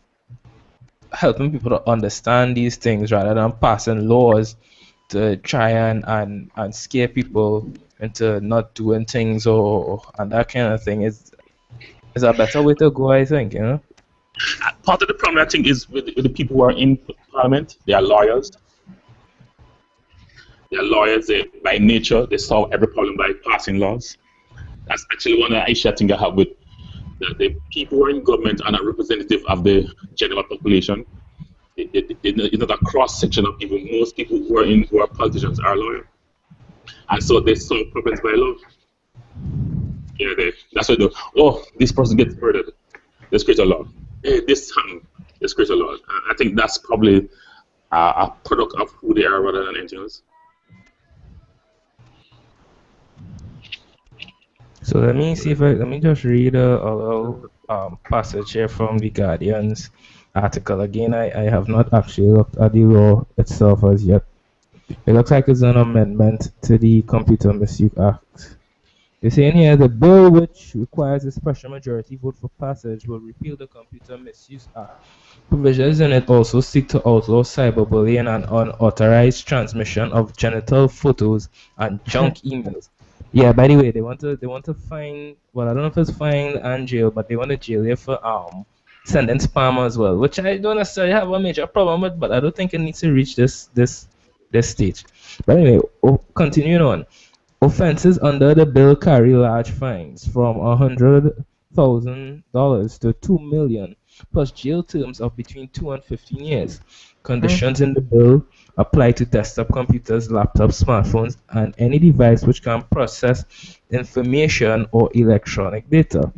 It creates offenses against the confidentiality, integrity, and availability of computer data and computer systems. Hold on. Content related offenses, copyright related offense. Wow.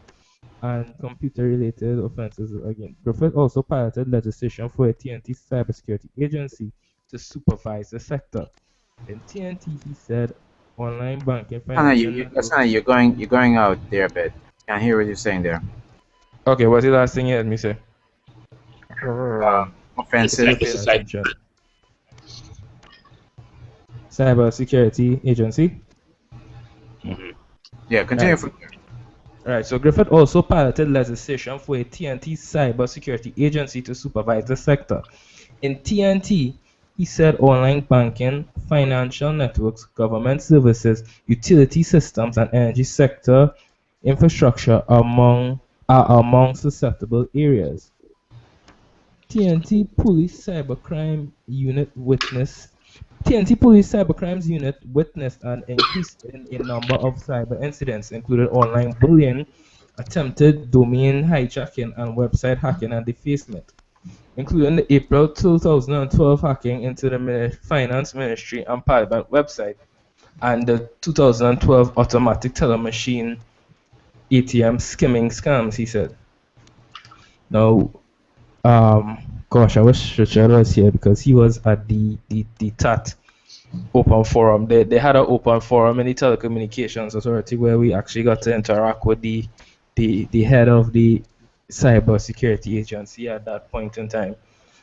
And honestly, from my opinion, the way they want to go with this kind of thing is like a kind of total control kind of thing. Just that presentation alone that they gave at telecommunications authority, actually, it was one that was purely based on telling the public you should be afraid and you need us to protect you, which is a horrible approach.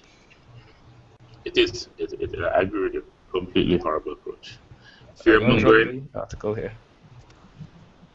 and using fear to coerce people about a topic that is not well understood.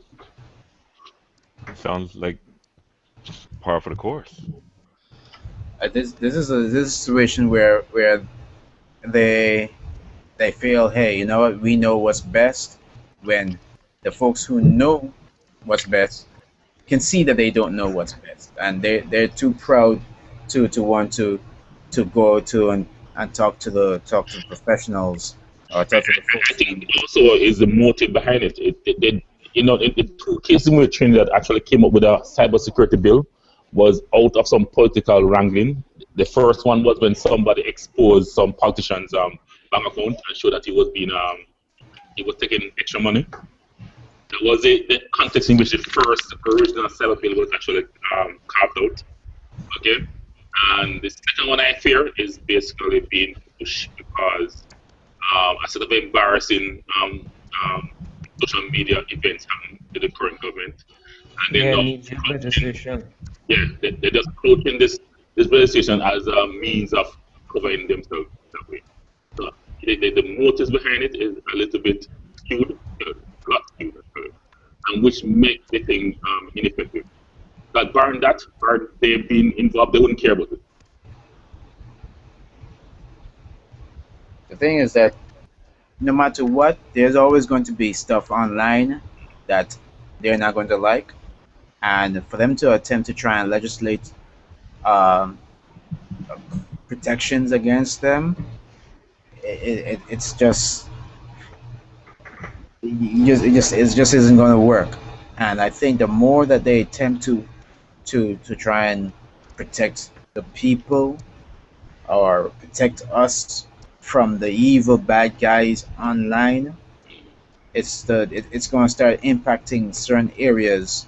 Uh, like I think, in my opinion, the real innovation is going to start impacting that. It may not be apparent now, but it's there's going to be some far-reaching effects uh, if now this legislation is not put in context of the technology, of putting context of uh, having no effect, but instead stifling technology, stifling progress and innovation.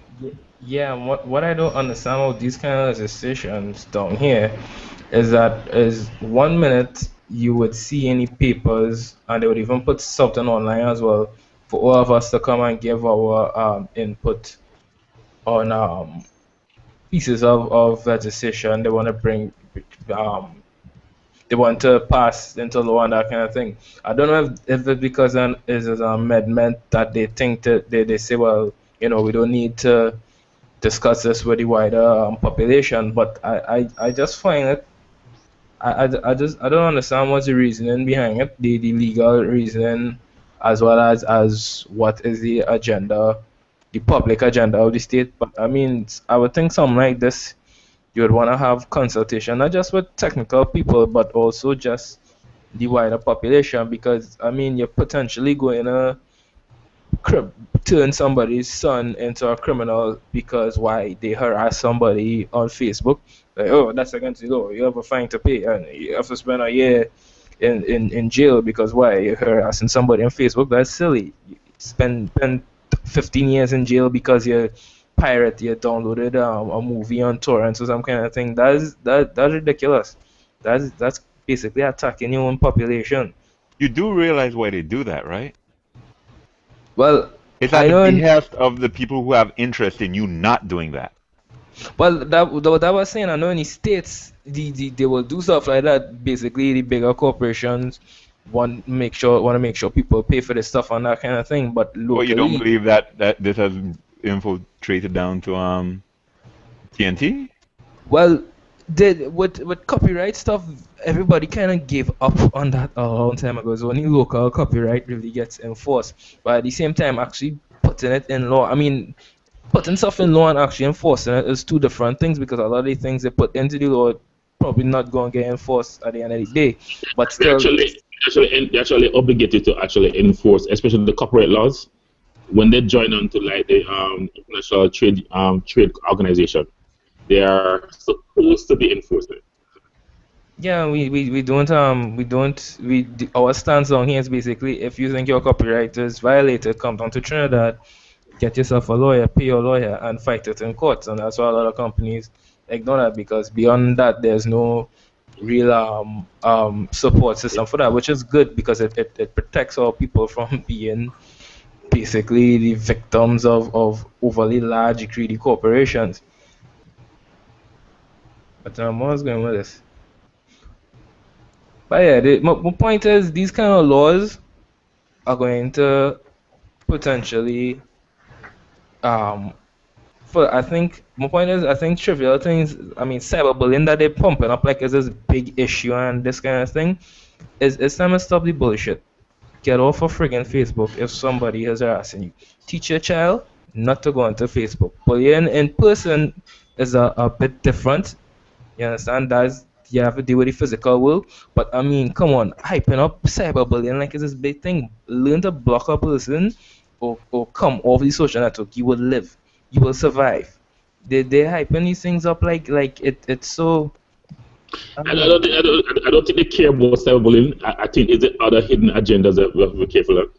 They're using cyberbullying as a rallying cry, but is there other measures inside that I'm a bit concerned about that will impact the innovation, will impact how people use the technology.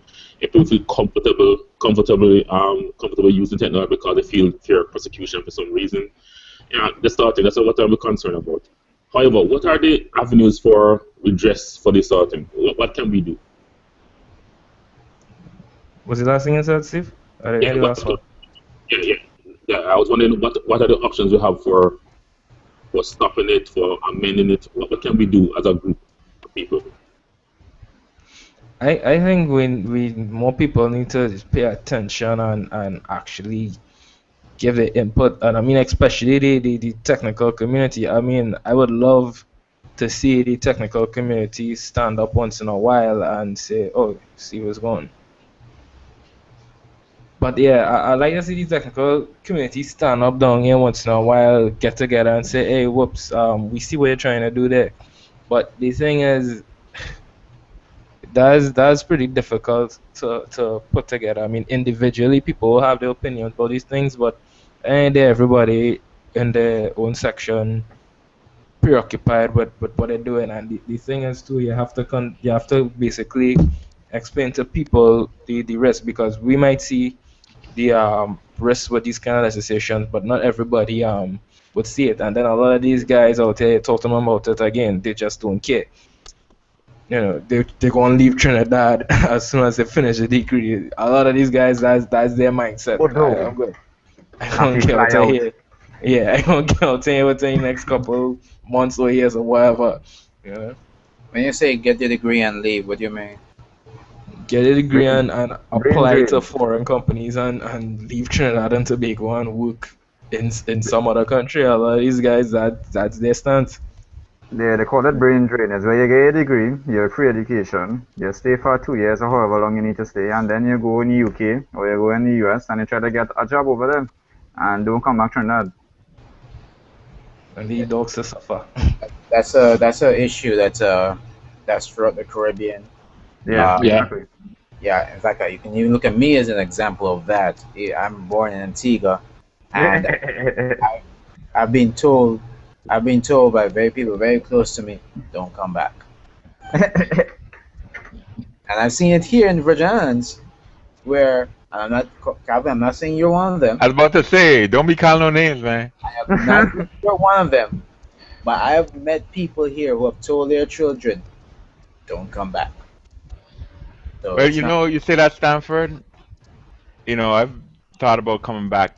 I'd only planned to stay here for 10 years, but honestly, there's not much for me to do if I did come back home. I mean, my skill set just doesn't have much of a use in the Virgin Islands.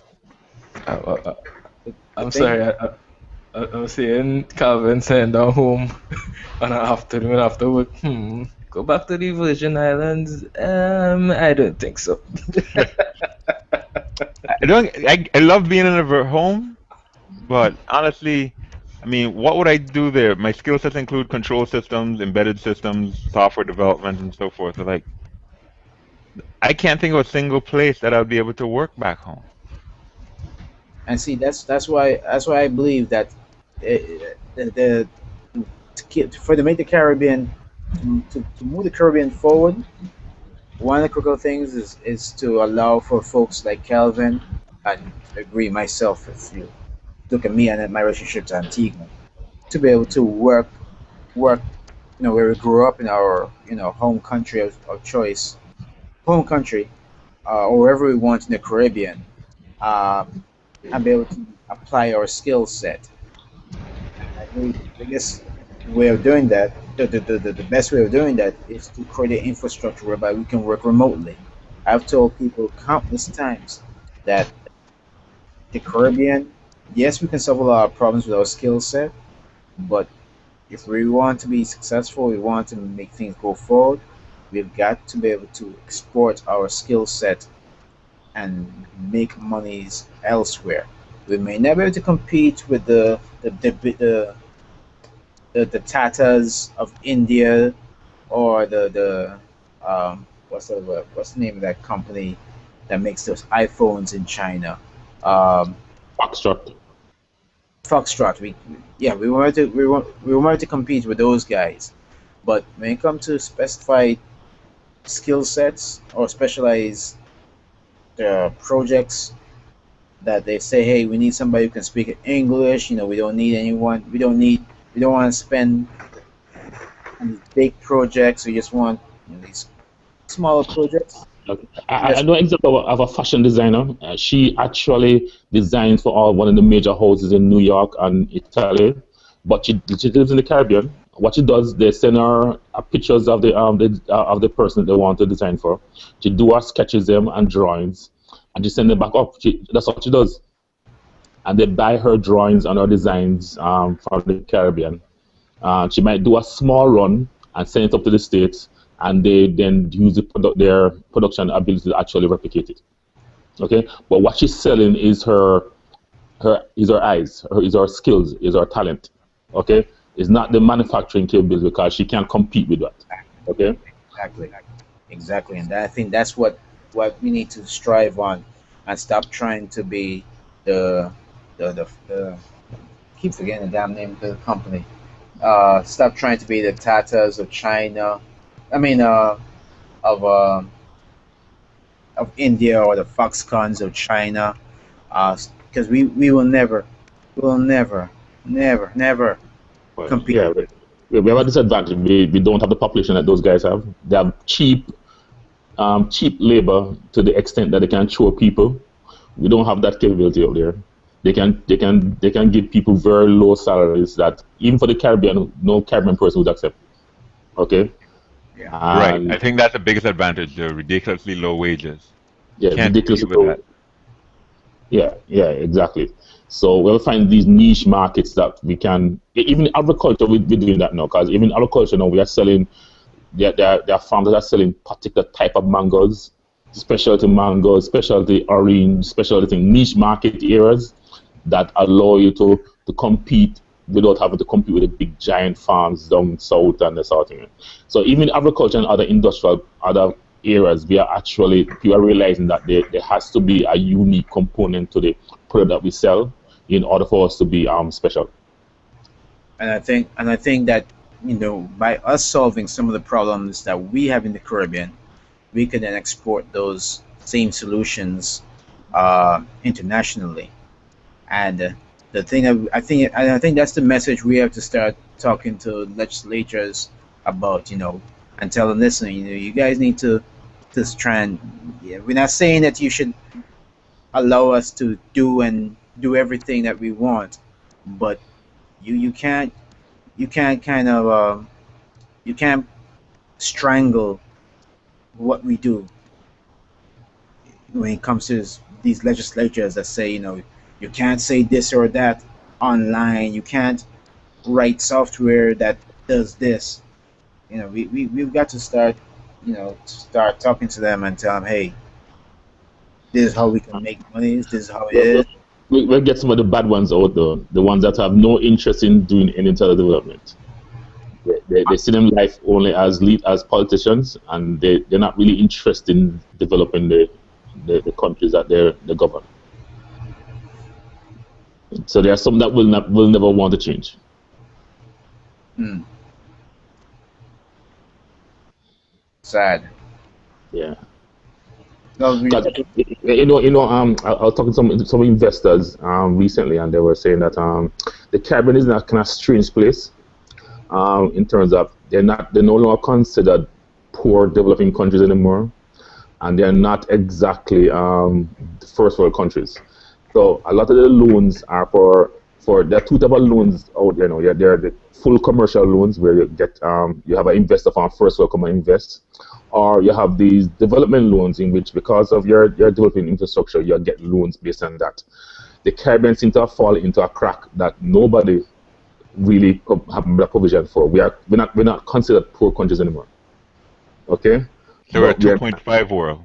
yeah, we are 2.5 world, and that's a place that has not been categorized as yet. So in approaching, especially with the investment in the infrastructure work in the Caribbean, we are kind of in an awkward place because we can't get it based on the fact that Socioeconomic standing in the world. yes, exactly. So we are considered, yeah, 1.5. You're right, 1.5 world, okay, and there's a kind of either we can decide to soar out of that, or we can drop back into a kind of Neverland of some sort. So the Caribbean is in a strange, a little bit of a weird place in terms of development, and we're in that place where we can either go to the next level or we can stagnate right here. Don't give them any ideas. Sorry about that. Yeah, I heard that 2.5 reference a while ago. Um, Yeah, at first I'm hearing it. I never heard of that one before. yeah, I heard it. In fact, I think it was some. I think it was a someone referring to the Virgin Islands, uh, to that 2.5 world um, designation in Okay, okay. Yeah, I was also talking to some investors, and he was telling what the dilemma that the Caribbean is in, and that it's hard to get finances for the Caribbean because of the strange category that we are in.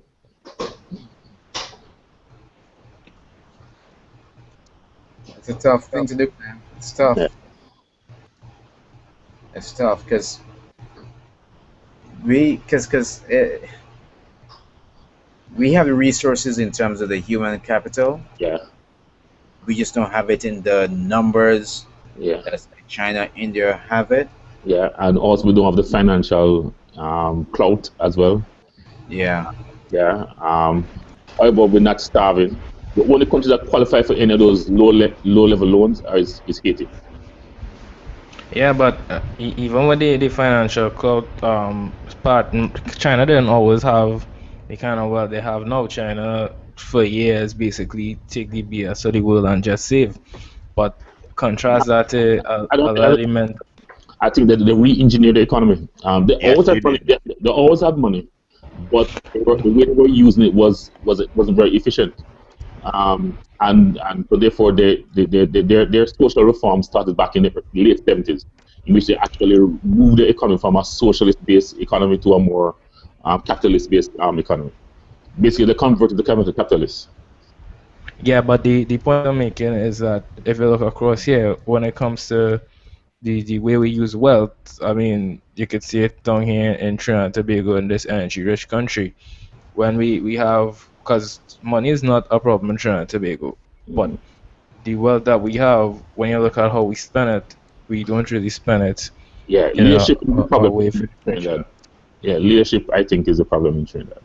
Leadership and management on the whole, because and it really trickles down, and people think it's just like there's a politics thing, but people when you work in Trinidad and Tobago, especially in the public sector, you get to appreciate just how bad the politics trickle down to sometimes the very smallest of things you wouldn't realize. It really does trickle down that whole I would, culture. I would have to say that politicians are not aliens.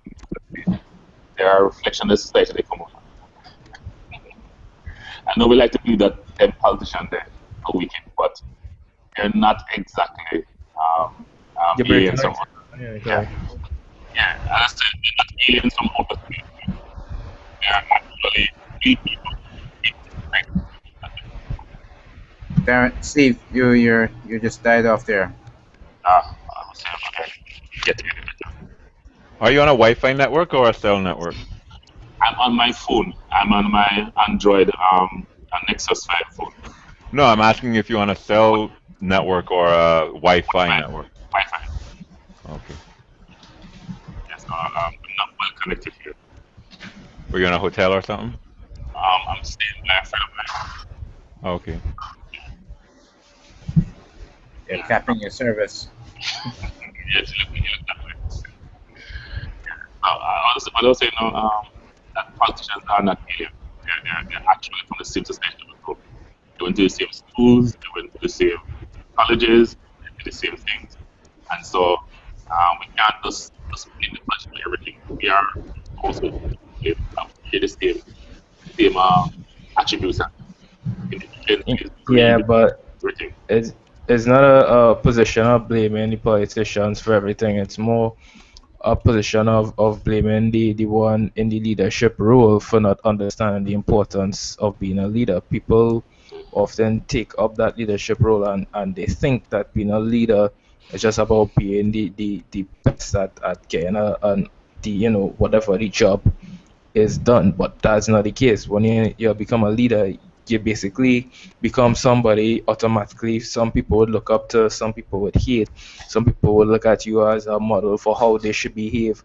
Some people would justify their actions based on your actions and that kind of thing, and you can do absolutely nothing about it but try to basically manage yourself and be an example to other people. And this is where we fail, because in terms of the culture, if you have, let's say, as a random example, politicians, you see them sleeping in parliament while opposition giving their talk on a piece of legislation or something.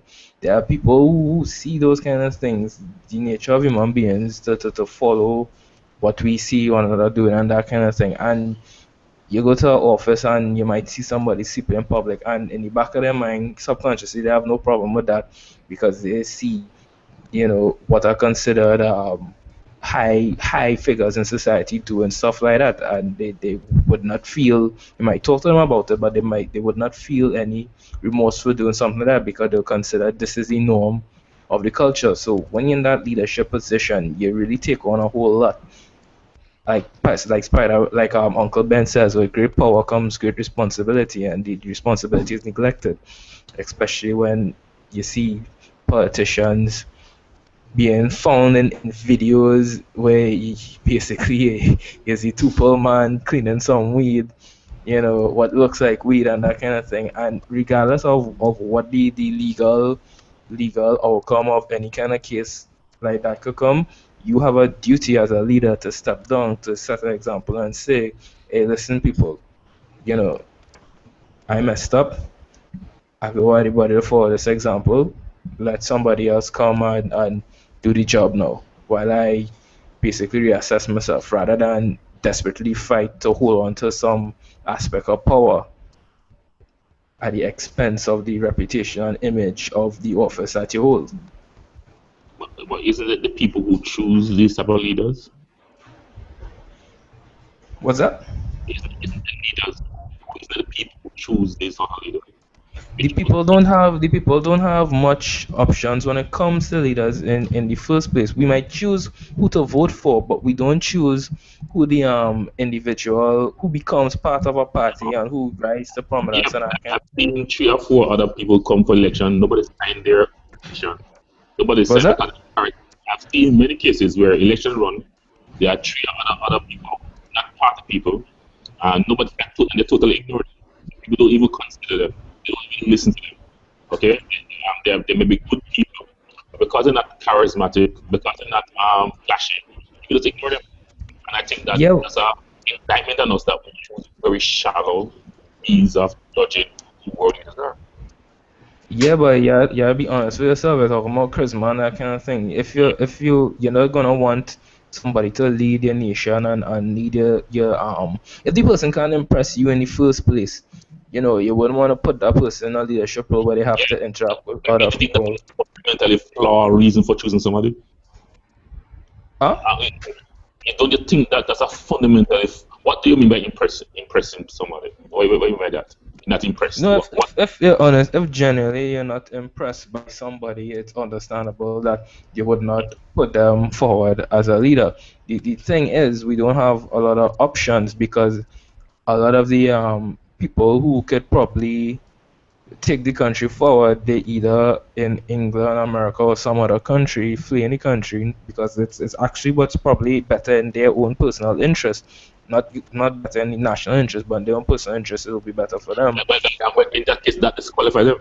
If we don't want them, if they can't have the character to actually save the country with everybody else, and then fight up, then we really disqualify them. Okay? But Stephen, yeah, and I hearing you. The yeah, Steve, audio yeah, is. yeah, but this kind of can reconnect again. Okay.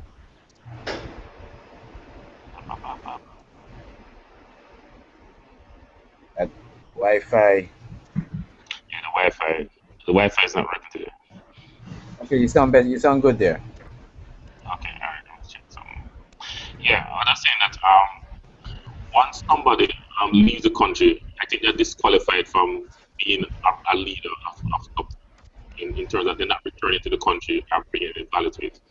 we, the people, generally, I find that we choose fairly shallow reasons for choosing leader. That's my personal opinion on it. People use fairly shallow reasons for choosing a particular leader. Oh, If that's talk Well, well, what I was saying. dress well, well, well, it has yeah, come down. It's come down to one main thing here in Trinidad, and it's really a matter of security. Jack Warner could have how much allegations behind him and that kind of thing, but at the end of the day, people want to make sure that they have a certain level of security. I'm not talking about just physical security, I'm talking about job, food, and that kind of thing. Because at the end of the day, no matter how they try to spin the story like Trinidad, so prosperous and wealth is so fair distributed, a lot of people down here are still struggling just to survive. Everybody, people struggling just to get the next meal and that kind of thing.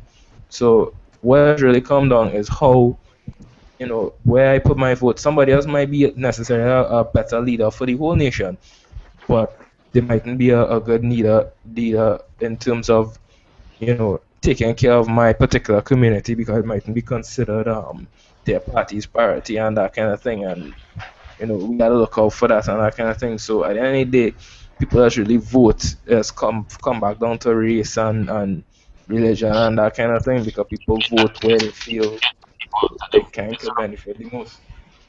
In that case, people get the people they deserve, don't they? What's that? In that case, they get the people that they deserve, the leaders they deserve. No, not the leaders that they deserve. In that case, it's just a matter of survival. I wouldn't say we get what we deserve. Basically, it basically comes to being in shit, and you had to choose which is the lesser of the evils for you. But that doesn't mean that you deserve that. You deserve better. But it's what options given to you. You have to make that decision. I think there are people who can lead, but get any type of person based on the maturity of the electorate. I think they don't certain things. I would say that what you see now is a combination of culture, historical context, and people, and using rules that are fairly shallow. And no matter who they get the Yes, vote, there's Steve, Steve, you're just flying out there. Whoa. Whose life conditions on? Sana, who's that way? Whose life conditions? That's pretty creepy. Life conditions. Can you identify yourself? I can't even That get me to a kind of thing. that looks like Musa Martin actually. Right, Musa. Life conditions. You gotta be careful when you do stuff like that, man. Now looking at the start of a horror movie, Dread. Okay. Do you want to play a game? No, no, no games for me like that. Yeah. Musa, what is that thing that is behind you? Oh, no, no, it's not something creepy. Musa, what is that behind you on the right hand side? Yeah, Yeah, what's that? that's one of those portable closets. Listen, man. I had a flashback of chat roulette when I just saw that blank screen. Sis, have you been drinking? Ew. Yeah, What? that was the one thing I just know I didn't deal with right now, man. But listen, hey guys, we've been going for damn well close to 2 hours. Uh, I know I'm quite certain I can say safely for all of us that we all got get ready for this week and everything. Yeah, so I'm gonna wrap up this hackers hangout. As I say, these discussions are great discussions. They're gonna be ongoing. Uh, we barely scratched the stuff I had brought up. I mean, I got here. So impact of social media, hack, U.S. and European services, local development. One thing I want to try and get to next week is China's position in the Caribbean. Um, that's a big good thing. So let's. I'm gonna call it tonight. Anything anyone else want to say before we close out?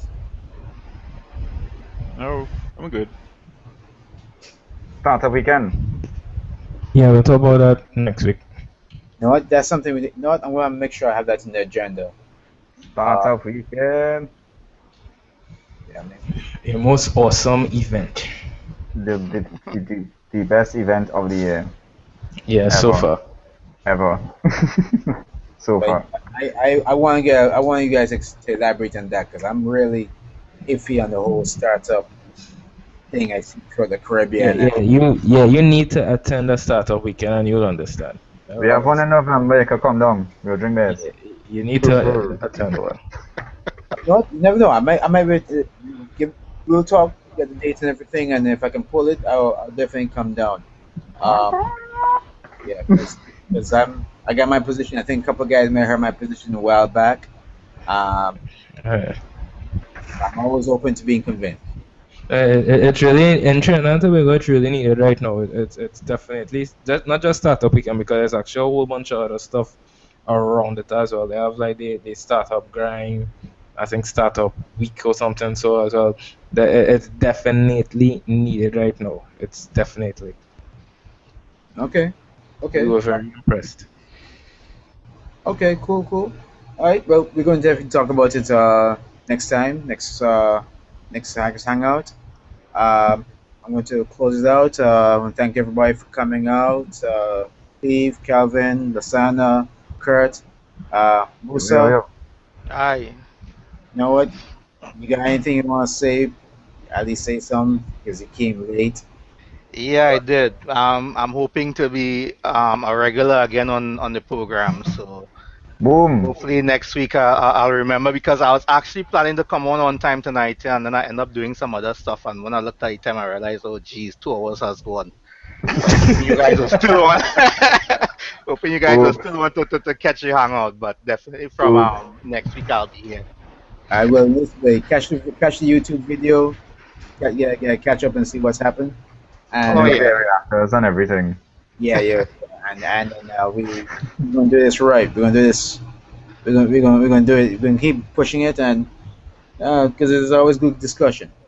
Oh Anyway, yeah. Yeah. we're gonna call it tonight. I want to thank everybody coming out. It's Hackers Night Hoo-hoo. 26. Thanks. Peace. Okay then. It's a Okay. wrap. It's a Ta-ta. wrap. Here they come.